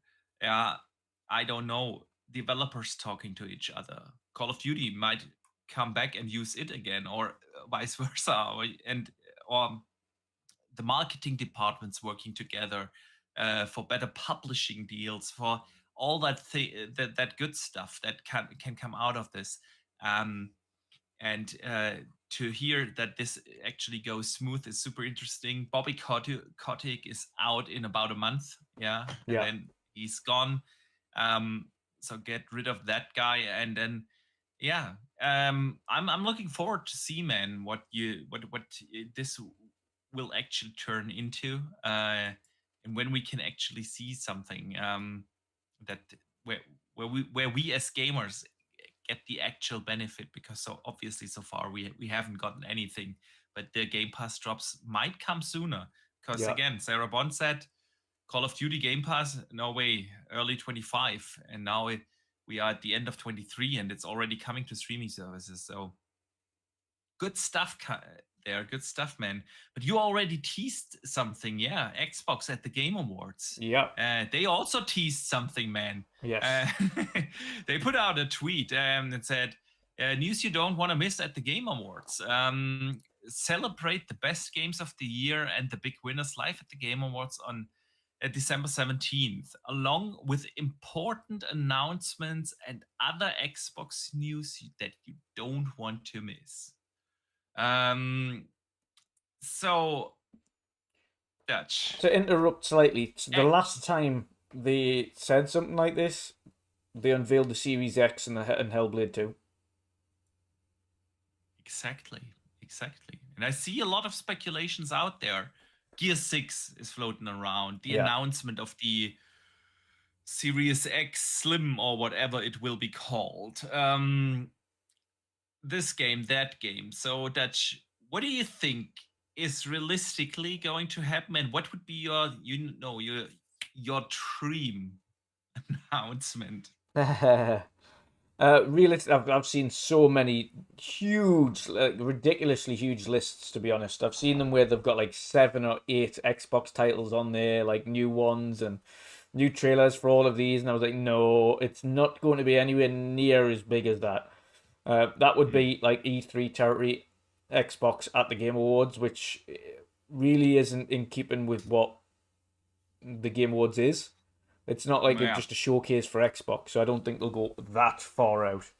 I mean, they have done some pretty amazing things at the Game Awards. Like you said, they revealed their next-gen console on that stage. They revealed some of their biggest blockbusters in Hellblade and Perfect Dark. Yeah. But could they show off a couple of games and potential a couple of release dates? Could they show off maybe the Hellblade release date with it falling next year? Is a possibility. Could they show off Clockwork? Could they give a release date for Clockwork or a release window for Clockwork? Surprise everybody. Could they? It's something along those lines. But I think you might see maybe 2 or 3 titles from Xbox on there, and then some Game Pass stuff. I'm hoping personally I'd just eventually get that definitive Hellblade release date and a really gritty combat gameplay segment from Hellblade. That's all I've wanted for so many months. Listen, everyone wants that, right? Yeah. But what else? What else could it be? Like I say, I think the Game Pass announcements could be one of them, like the Activision Call of Duty stuff. I think that could definitely be one. Could also maybe it's Indiana Jones. Maybe it's Indy. Could be. Because that was meant to be closer than expected. That was originally slated for like 21 or 22, and then it's went a bit silent. So could it be? And apparently, according to Todd, the development on that was going really well. So it could be something along those lines. And what would be your dream announcement, man? You could choose. No, just still Hellblade. Still Hellblade. Still 100%. Until that game releases, that's my dream announcement. See, that's the logical answer to, okay, what could they be showing? Yeah, I mean, they've shown it twice at the Game Awards. I suppose on that front, if it was to what I would like to see outside of Hellblade, then I would love to see what indie is. I would love to see Machine Games' version or idea of what Indiana Jones is. Oh yeah, me too. I want to see that. See, maybe's, and here's another one pushing the boat out. Maybe's. Here's another one pushing the boat out. Possibly more in-depth Fable gameplay. Oh, see, I've been thinking about that too, because at the end, what they've shown during the showcase this year from Fable was in-game. There were super small snippets of gameplay in there, and others were like in-engine cinematic things, could be cutscenes or whatnot. But they had to have a build for that. They had to have a running build of that game to do those kind of captures. So if you have that build already, why not use it one more time to create a massive hype trailer and show something? Yeah, I think to put, because a lot of people, when the Fable trailer release, people were like, that's not gameplay. What they could do is just really show off the game and like literally just stick a huge sticker at the bottom that says captured on Series X gameplay. And then just literally show the combat, show the world as vibrant, as beautiful as we saw it. And that would have enough waves as it is anyway to just kind of say, we told you it was gameplay. You didn't believe it. This is gameplay. I think that would be a big one. it would make a lot of sense, because when you think about the Game Awards isn't an Xbox show, like you said. Yeah. So you have a lot of folks watching from the industry, and I do not just mean like the other developers and publishers and a lot of media folks, everyone from the bigger media sites going to watch that, obviously. Yeah. So you have that attention, but then you also have a lot of attention of an audience that isn't your customer base yet. PlayStation fans, PC games, mobile fans, everyone is watching that. Nintendo fans, of course, as well. And so what you want to do at the Game Awards, that's why they chose to reveal the Series X on that stage, is to sell something that will sell your system. And I still think it was a genius move to do Series X and Hellblade together, because what has Xbox been lacking for so long is that big AAA cinematic blockbuster game. Yeah. The third person over the shoulder. Hellblade is that experience. Yeah. It is a visual showcase. I know graphics shouldn't matter, but they do. It just matters how a game looks. The Game Awards is not watched by the casual audience. It's not. It is watched by hardcore fans from your customer base and a fan base that isn't your customer base. And it just showing a Fable, a Hellblade, those visual graphical showcases just makes sense.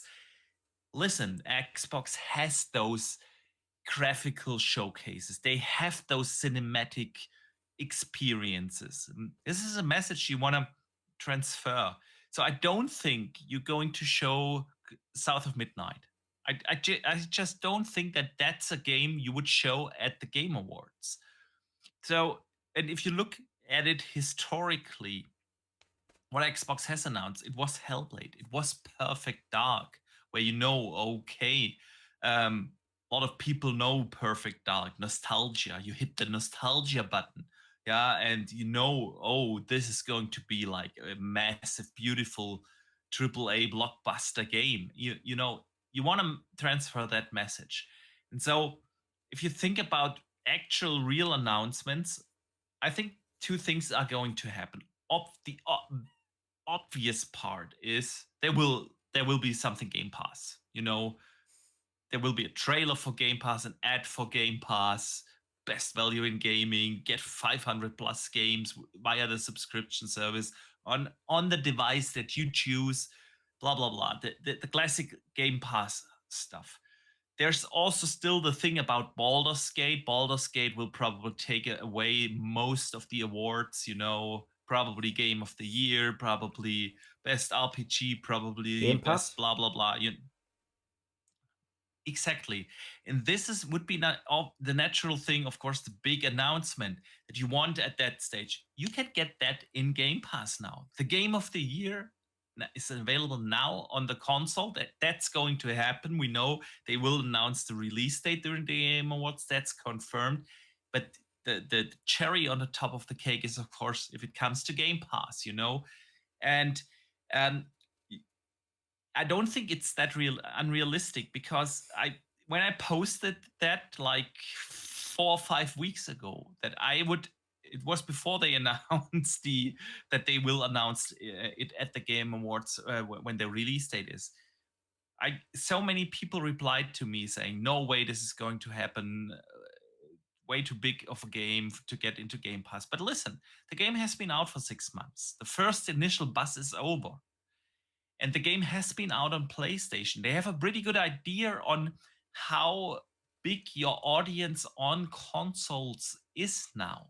Yeah, they know, they can estimate pretty good now what would be the potential loss in sales that we take if we bring it to Game Pass. This is a pretty pretty good estimation that they can do right now.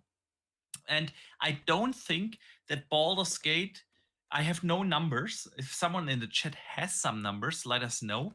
But I didn't find any numbers on how many units were sold on PlayStation. It's sold massively good on PC, because that's where Baldur's Gate comes from. Yeah, it's been super successful on PC. I don't think it was that successful sales wise on PlayStation, and that's just because it's not, usually such a game is not the target for a console platform. So yeah, I don't think it's unrealistic. The game is out for half a year. It's been already released on a console. You can really have a good estimation. And for Xbox, obviously, it would be huge to announce that. So I think this is like a fair bet what will happen Xbox wise. But I don't think that they would put out that tweet if it was just a Game Pass ad. Pardon me, a Game Pass ad and the Baldur's Gate drop. If you hype, Xbox knows this by now. Yeah, that they have to set expectations right, and they know that if you tweet out something like this, again, they said you don't want to miss it, blah blah blah. Celebrate the winners on December 7th, along with important announcements, plural, and other Xbox news that you don't want to miss. It's not just dropping one game into Game Pass. It's going to be something more. So naturally, I think it's a fair assumption. And otherwise, I would say Xbox, keep expectations in check, because they didn't with that tweet. So there will be something else. I think Hellblade is a realistic thing. Do the hat trick, third time at the Game Awards, show gameplay, announce it with a release date in April, so I can win my bet with you. And, would make sense. And it is the kind of game you want to show at the Game Awards. It's the cinematic, graphical showpiece game. Would make sense. A Fable would definitely make sense. You could show, of course, again, Perfect Dark, but I also feel like what you said about Indiana Jones, because what do you do with Indiana Jones? Indiana Jones probably going to be a beautiful game.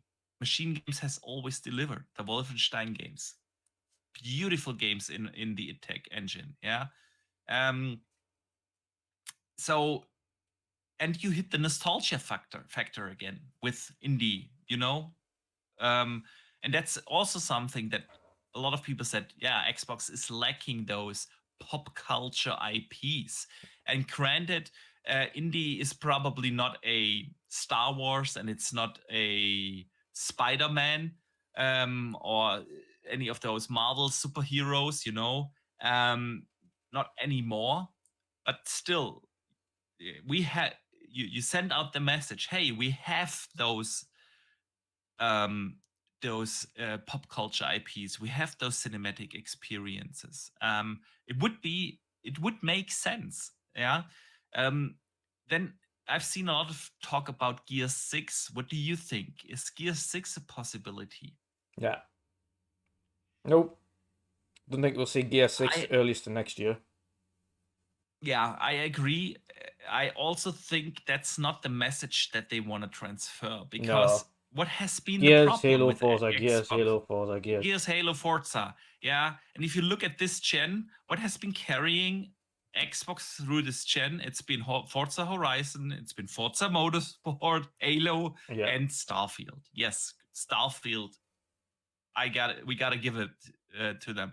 But that's what has Xbox been carrying, Forza and Halo. You don't want to send out the message, yeah, we got another Gears coming. As much as I would be excited, because I love Gears, truly do. And I want to see it. I want to see what the Coalition can do in Unreal 5, and whether they will close the second trilogy of Gears, and where they will take it. And but that's something for the Xbox fans, That's the announcement you want to bring at the Xbox showcase and not at the Game Awards, where you have the chance to send a message out to a big audience that is not your customer base. And I don't think that Gears would make sense there. So yeah, there's plenty they could show. I don't think it's gonna be about. I don't think it's Clockwork or South of Midnight, because I've seen a lot of speculation on Twitter today because of the rating. Yeah, okay, it could be because they got a rating because they show it more in depth at the Game Awards. I don't think that those are the kind of games you want to show off there. You really want to bring out graphical showcases of cinematic or AAA blockbuster experiences. So I don't know, man. Fable would make so much sense. I think I'll be covering it solo this year because it's because of its time that it's airing. But I'll be watching it, and if I'm watching it, I'll may as well stream it. So I'll be covering it. But we'll see. No, I'm not going to watch it live. I don't want to see that show, honestly, because I want to see the announcements. I want to see the trailers, and I can rather go to sleep, wake up in the morning, go to YouTube and watch all those awesome trailers and not bother with the actual award ceremony. I don't need to sit through that and stay up all night, because it's like 1 a.m. right when it starts our time. Yeah, for you, midnight for us, and it lasts like 3 hours or something, so it's gonna be a long one. Yeah, I'm not doing that. I'm not. So yeah, man. All right. Xbox at the Game Awards. I sure hope that they will show something after teasing the entire community like that, man. Yeah. Yeah, they've only got themselves to blame if they're saying there's important announcements. So yeah, and Xbox have got a habit of doing that. They've got a habit of saying something's big, and we tune in, and it's not. So we'll see. Yeah, they have a habit of doing that. You always have to be on your heels with yeah, on your toes. Are you saying you have to be on your toes in English? Because in German you say on your heels. Quick on your heels. On your toes means like getting steady. Interesting. A bit like because obviously the on your toes is more like a sprinter.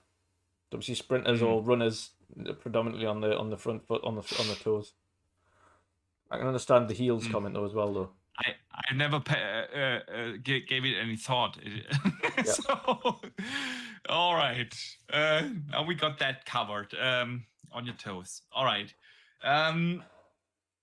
Listen, let's stay on Xbox for a second.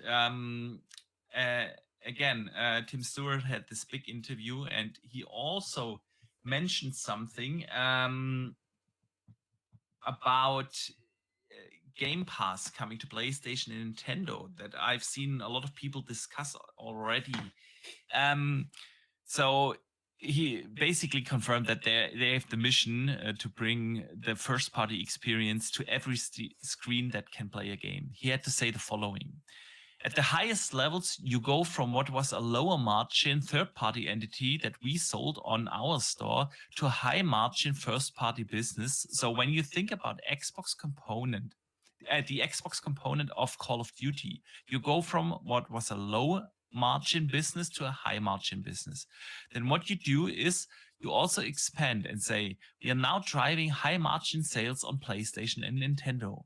And what you'll hear from us more and more is a bit of a change of strategy. And again, not announcing anything broadly here, but our mission is to bring our first-party experiences, our subscription services to every screen that can play a game. That means smart TVs, that means mobile devices, that means what would have thought of as competitors in the past, like PlayStation and Nintendo. We're going to NVIDIA GeForce Now, their gaming subscription service. So, yeah, man. Phil has always been very specific about his wording. Starfield will come to, or Bethesda games will come to devices where Game Pass exists. You remember that phrase? And now Tim Stewart also confirming, yeah, we want to bring the subscription service to PC, mobile. And of course, they want to expand that to their competitors, PlayStation and Nintendo. You think that this is a realistic chance that we will ever see such a subscription service on Game Pass on PlayStation or Nintendo? Nintendo's the only one where you could kind of slim see it, but even then the console would have to keep up unless it was like cloud only. PlayStation, absolutely not. No, they would never ever let Game Pass on PlayStation. I don't care what it is. They wouldn't do it, even if it was financially benefit to them. They just wouldn't. Because the one thing they don't want is they've already got it with Call of Duty, but the one thing they don't want is third-party revenue completely escaping them through a different app that they can't control. And it would be the case of every game that drops into Game Pass was now available to PlayStation gamers, and PlayStation do not financially benefit from it, not to the extent that they would like. It just won't happen.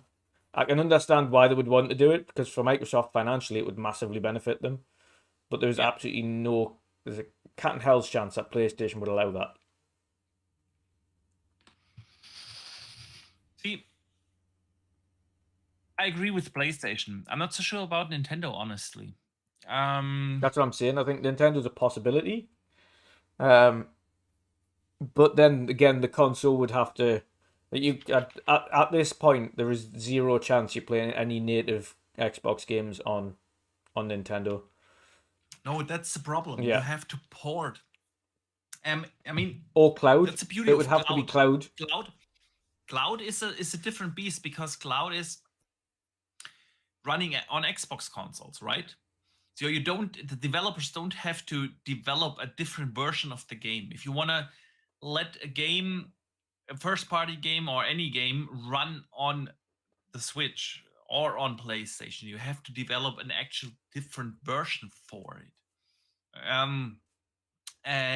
That's definitely an obstacle, besides the fact PlayStation or Nintendo not wanting the subscription service on it. But via cloud, I could see that happening on Nintendo, particularly, honestly, because Nintendo wouldn't do it for free. Yeah, they would still make money of it being on their system to some degree. Yeah, so they wouldn't do it for free. They don't have their own subscription service that they're trying to sell you. Well, they kind of do, but it's not like a subscription service as PS Plus or Game Pass is. It's where you get the retro games, the Super Nintendo and N64 games on the Switch. Yeah, but so they don't have their own Game Pass, whilst PlayStation does. PlayStation would rather have a game like Remnant 2 now, in PS Plus than in Game Pass on their console. So there's a lot more direct competition there. The Switch also has been, for mainly power reasons, obviously, not been like the third-party console. You know what I mean? Yeah. There have been certain ports to the console, like just recently, they got Hogwarts Legacy or Arkham Knight, which apparently runs awfully on the Switch now. Yeah. But that Arkham Knight came 7 years after launch to the Switch, and that's what I'm saying. If you want to play Avatar next week, you can't do that on the Switch. Yeah, you have to play that on PlayStation or Xbox. If you want to play those kind of games, it's what you usually don't do on the Switch. Yeah, the Switch is great for indies. It's great for the Nintendo first-party content, and there's plenty of that. So that's why it is so successful, But the big third-party games are not there. So bringing those experiences to the Switch, either natively or via cloud, I could see Nintendo allowing that if they make enough money off of it. You know what I mean? Because it's not Game Pass wouldn't be competing with anything on that is on the platform. It would make the platform per se more attractive if you want to. And of course, there could be a different tier, just like you have different tiers for PC and console. Yeah, there are games on PC Game Pass you can't play on console either, and it could also be that not all the games that you have in the Xbox console Game Pass tier that you would have this exact same games on Nintendo. So, but I don't think it's unrealistic to assume that it could be coming to Nintendo. On PlayStation, I'm with you, man. There's no way that this is going to happen. Not as long as the PlayStation exists will you see Game Pass on there. I don't see it. Yeah. They would compete on every level. Like they compete on the subscription services, on the game sales, it's just not happening. Wouldn't make sense for Sony to allow that. But yeah, let's talk about the Switch while we are at it real quick, because there have been some minor news lately coming out for the Switch 2. We know that it's probably going to feature an NVIDIA chip, and there have been a lot of rumors lately that say, well, they will be able to rival the PS5 or Xbox Series console, because it's now it comes out about 3.5 years after those consoles. It will have the benefit of an NVIDIA chip with DLSS and everything.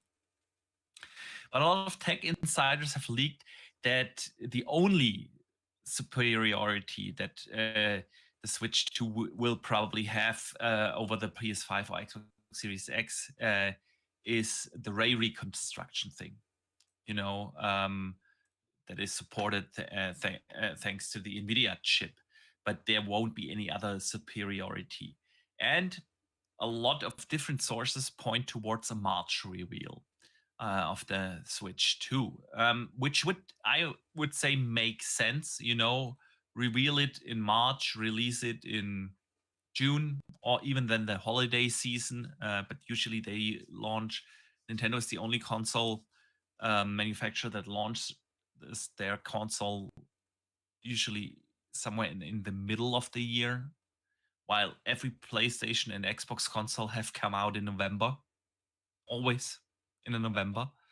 And even the Slims, look at the Slim now, the PS5 Slim, this November release. So Nintendo has not done that. They have released their consoles in May, June, July, somewhere in the middle of the year.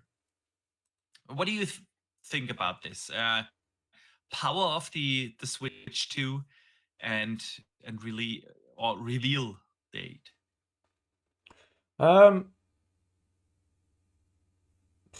Wait, I don't know when the reveal date's going to be. When do you think it's going to be? You still there, bro? Yeah, I'm still here. Can you hear me? I mean, you look very choppy here on my stream. I don't know. Am I good now? Whether it's all good now? You're good now. Yeah, you're good. Weird. Now.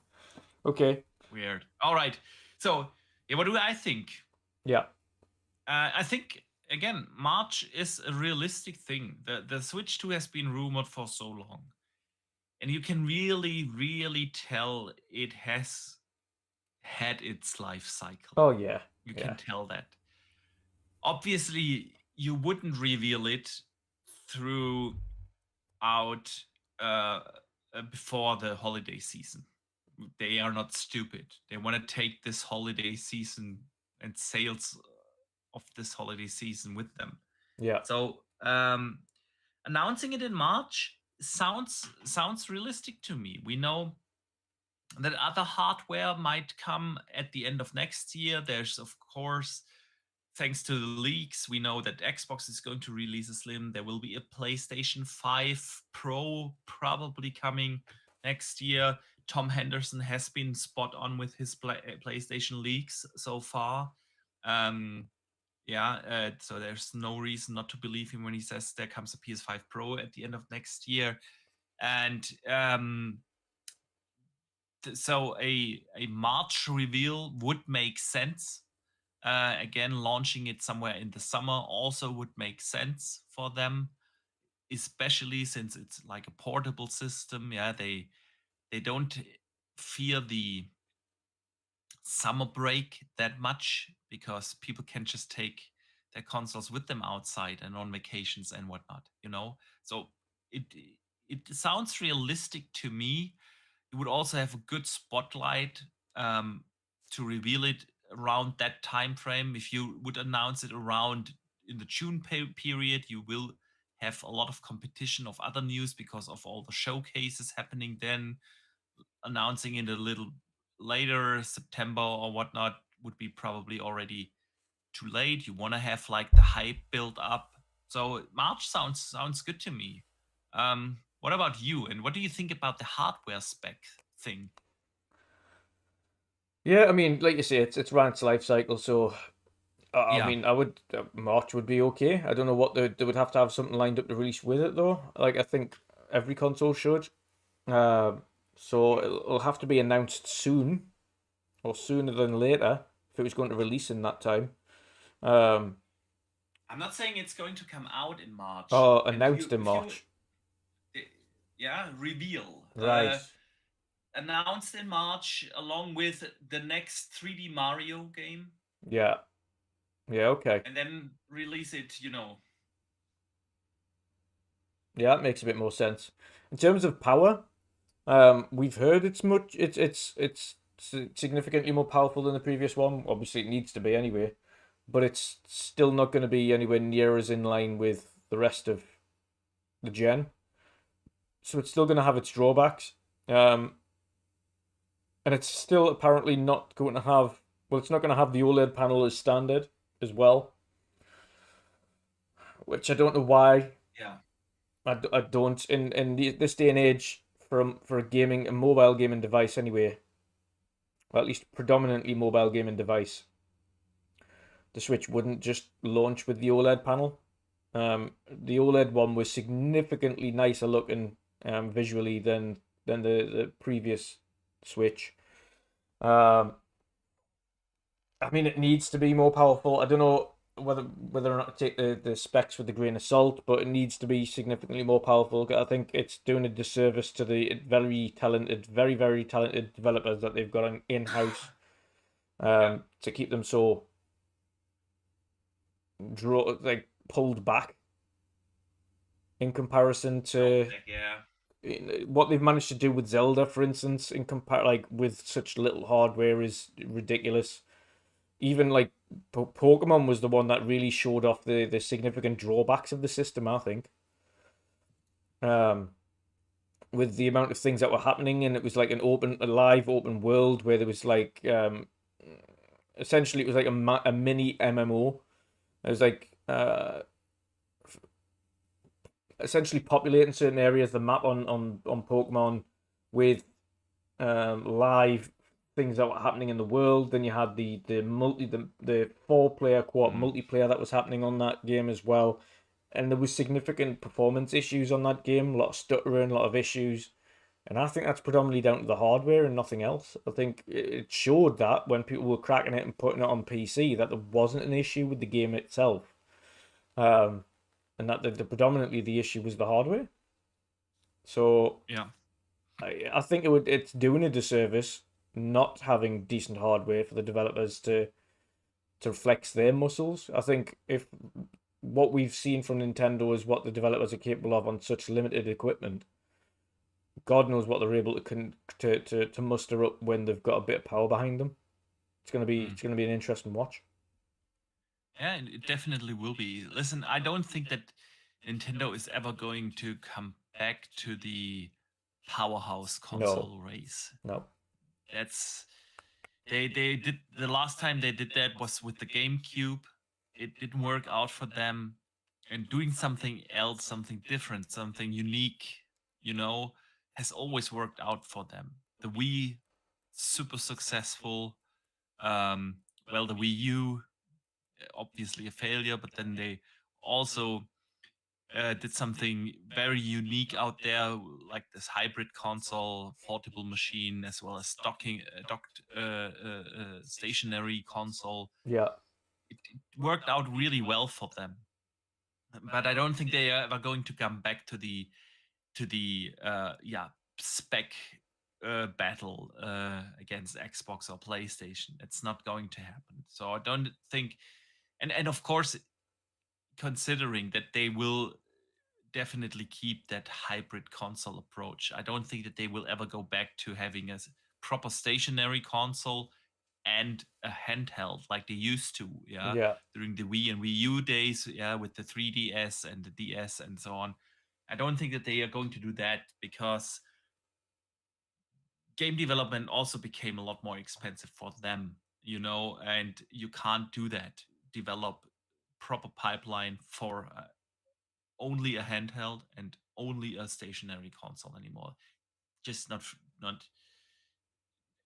going to happen. So I think they will definitely stick with that approach. And of course, if it's being portable, if it's a portable system, you can't compete with stationary console like the Xbox or PlayStation. Just not going to happen.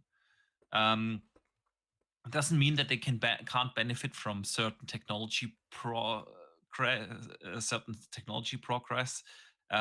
especially since they are the only ones in the console market that bets on Nvidia,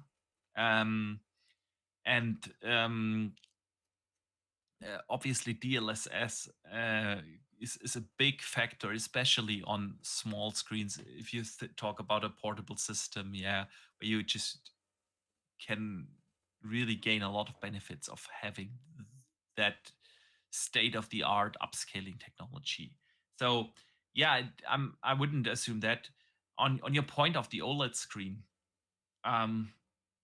it turned out to be a massive success for them to have like the slim model of a handheld just being upgraded with an OLED screen. It's a super successful story for Steam and the Steam Deck OLED. It just makes sense to have like the slim version being the selling point, of a bigger OLED screen. Doesn't mean that you can't have super nice screens in classic LCD technology, like again the ROG Ally, beautiful screen, basic screen. So one doesn't exclude the other. You know what I mean? Yeah. So I would assume that they will have obviously a power upgrade, but they are not going to be a powerhouse console. That's not what's going to happen. For the first couple of years, they will probably get a little bit better third-party support again because they have now a system where developers can actually make state-of-the-art games run. But if you think about a game like Jedi Survivor running on a Switch, don't see that happening. You know what I mean? So the fact that they managed to get Hogwarts running the way it did was surprising, impressive. But honestly, the cutbacks are huge. Yeah. And even again, I've seen just today a couple of videos of Arkham Knight running on the Switch, and that's an 8-year-old game. Yeah. The game came out before the Switch, so I don't know. But it will be interesting. You interested in the Switch too? I didn't upgrade to the OLED. I said I'd wait until the next Switch comes out. So Yeah, Yeah, I need one as well. To be fair, like yeah, me I too. do need a new Switch upgrade. I do. Yeah, absolutely. I don't see myself missing out on Zelda and Mario and all Nah, that good stuff. and Not for going to. me, Pokemon. I'm a huge Pokemon fan, so that's my Nintendo RPG. Hmm. Loved it since I was a kid.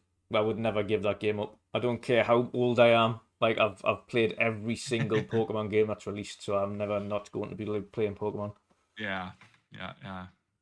Yeah, not for me, but uh, even though I And it's grew up with still a Nintendo, turn-based RPG. I mean, look how that works, and it's one of the highest selling games on Nintendo. yeah, dude, turn-based games can work properly Of on course they in can. this day and age. Look at Baldur's Gate. I think Square should experiment bringing back a modern day turn-based Final Fantasy and see how well it does, because I think it would do much better than they anticipate. Yeah, yeah. I don't think turn-based should hold you back. You know, you shouldn't be scared. No. It's been proven. It's been proven that turn-based games work in a year 23, 24. You Yeah. know. Um, but yeah, man. Let us move on from the Switch 2 and get to our community questions. Yes. As always, you guys can write in on Wednesday, either on Twitter, YouTube, Xbox, PlayStation, wherever you want to write in on the Discord and send us some questions. And for some reason, we didn't get too many questions this week. Usually, we get a whole lot of questions and we can barely make through it. But we still got a couple of good ones. So Omatoni writes in, Dutch, listen.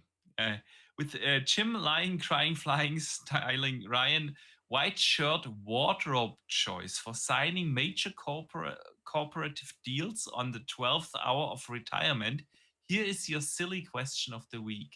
What would you wear to sign a business deal or receive a VGA award? A tux, cosplay, gamer shirt? What would it be, man?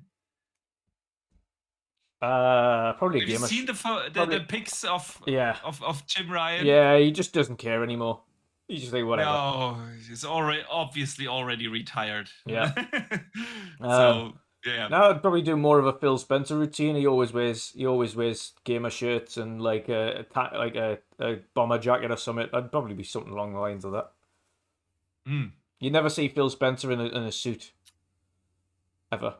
He's always wearing some form of gamer shirt or like an Xbox bomber jacket or an Xbox hoodie or something. it's true. Unless he appears at court, right? Yeah, it's the only time we've I seen him mean, in a suit, and then he looked uncomfortable. yeah. The- Listen, the corporate dress code has changed in recent Oh years. yeah, it has. I also work for a gigantic corporation. We have 280,000 employees around the world.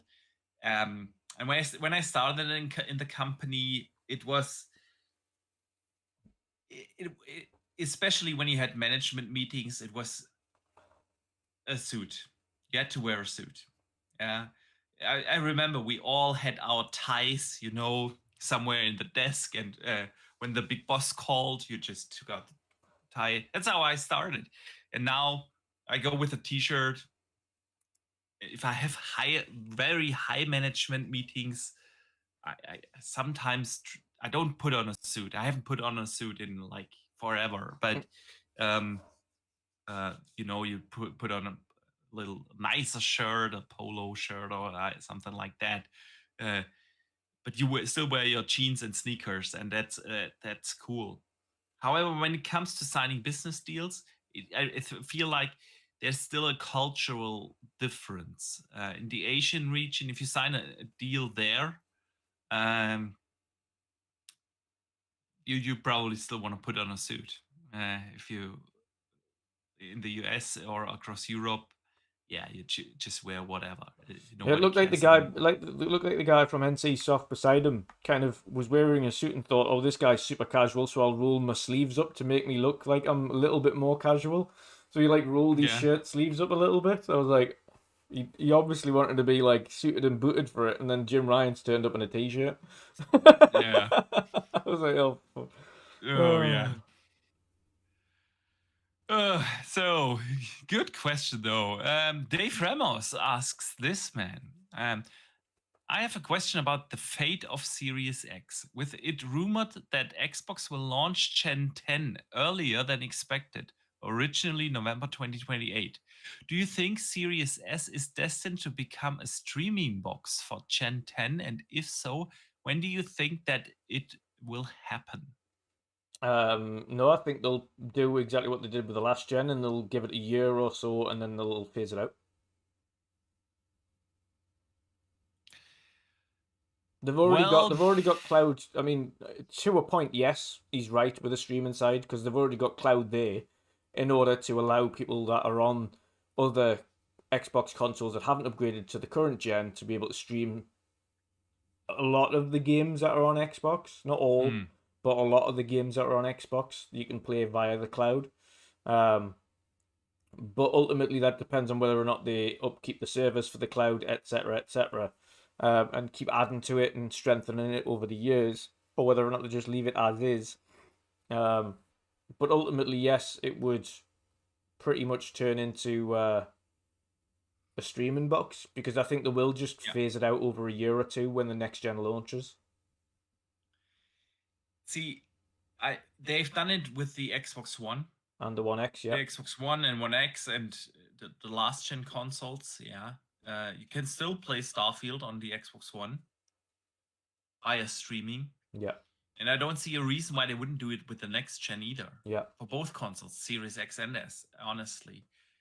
The only question, of course, is will there be a need for it? Because by then it could also very well be that the xCloud app or streaming app is on all other devices, just like with Netflix. You remember during the 360 days, and that's why Microsoft, we need to do TV with the Xbox One X. We were at the brink of having smart TVs. Yeah. There was time when you had to have a console to stream Netflix directly on your TV. You know, I remember that time when Netflix just launched. There were no smart TV apps for it. So you had to have a different device. And that was my Xbox 360, which I used to stream Netflix in the early days. Then it's completely redundant. I'm not even sure if I have the Netflix app or YouTube app installed on my Xbox. I'm really not sure. I don't know. Because now we have the smart TV for that. I don't need to turn on my console to stream Netflix. So I don't know where we will be in the year 28 by then. But I want to touch also on his point of Xbox starting the next gen early. Do you think that's likely? No, I don't think so. I think they'll release it when they feel it's necessary. I don't think it'll be early. I don't think it'll be late. It'll just be as and when they feel it's necessary. But 2028 is still 5 years away. We've already had 3 years. That would be an 8-year generation. Even if it's 27, that's still a 7-year generation. Like we're talking like previous gens have been anywhere between 7 and 9 years. So it's kind of in line as to where it's meant to be, despite having a pushback this year due to COVID. Well, this gen due to COVID and pushing loads of development back and technology back and things like that. Even outside of that, it's still just in line with regular kind of timescales. They could have pushed it further out and said longer, but I don't think it's necessary. As we've spoke on many occasions, technology is moving at such a pace that you kind of need to speed things up a bit. That's so true. And especially, well... It'd be like, by the time you come to 28, the consoles will be that outdated. Like, so outdated compared to absolutely. I mean, they are already, if you are honest. But it's still in a range where you don't feel, I need a new one. Yeah. But I mean, it will be interesting to see because, of course, the mid-gen refresh consoles play a big role in or part in that as well. If PlayStation has the PS5 Pro coming next year, the question really is, what can or should Xbox do with next gen? If they launch it early, like a year, even just a year earlier than PlayStation will with the PS6, because they can let the current gen run a year longer, Xbox would again be behind in terms of power, for the entire next gen. Don't think that they want that to happen. So I think the next Xbox will come out. Of course, we all know that the console generation cycle is about 7-8 years. So 28 is the safe bet here. Yeah. And I feel like, of course, you would align that with your biggest competitor. You don't want to launch a year or two apart and then stay behind a certain power narrative for the rest of the gen. Yeah, it's just not going to happen. So yeah, we shall see when the next gen starts. But yeah, Dutch, with that, let's wrap this show up. Man, it's been an awesome time for us, I think. Yeah. I hope for you guys as well here in the chat, and of course for everyone who listens after the fact, either here on YouTube or on Spotify, Apple Podcasts, wherever you're listening. Thank you guys so much for tuning in here today. Lots of interesting topics we covered. Yeah, Dutch, let everyone know where they can find you, what you've coming up. Indeed. So you can find me everywhere as usual at WandrinDutch, on PlayStation and Xbox. And I'm not even going to mention Switch. You need a social security code and like your driver's license and blue type. Even on Steam, you can find us at WandrinDutch. Not that I'm on there very often. Twitter, WandrinDutchX, and of course for me, every Mondays currently Final Fantasy 16, Tuesdays Cyberpunk, Wednesday the podcast. Usually when I have panel members available. If not, you'll find us here doing a dual stream with Boxy on a Thursday, covering the podcast on both angles, on both Midweek Mix-Up and World of Gaming. If not, then you'll find me on both Midweek Mix-Up and then World of Gaming. I'm letting you know, next Wednesday I won't be available for a Midweek Mix-Up podcast because we have our company Christmas party. Ooh. And that's probably the reason why next Thursday you will see a hungover Boxenberger here hosting. So Okay. Nice. But then, yeah, Friday, this Friday at least, it'll be Final Fantasy 16, followed by Elder Scrolls Online on Saturday. And then the following week, Final Fantasy 16 on Friday will stop because we'll be doing Avatar playthrough. So yeah, lots of streams. It's dual streaming on Twitch and YouTube, so you've got any platform you want to watch it on. For the game streams, so game streams 4 times a week, and the podcast on a Wednesday and or Thursday. So that's where you can find me. What about you? Nice. Well, easy to find. Boxenberger everywhere, and don't do a lot of streams like you do. But of course, we will be back next week with the World of Gaming. Entering December now. We're also getting close to our 100th episode, man. So but that will be probably in January. We will hit that goal in January. But other than that, I will be live, of course, playing a lot of games. And yeah, if you see me online, just hit me up. Otherwise, you will find me also on Twitter. And next week, we will be back, hopefully with a guest. But other than that, yeah, I want to wish you all a great weekend. Friday is near. Then we hopefully get all some time to relax and play some games. And up until then, don't forget to game on.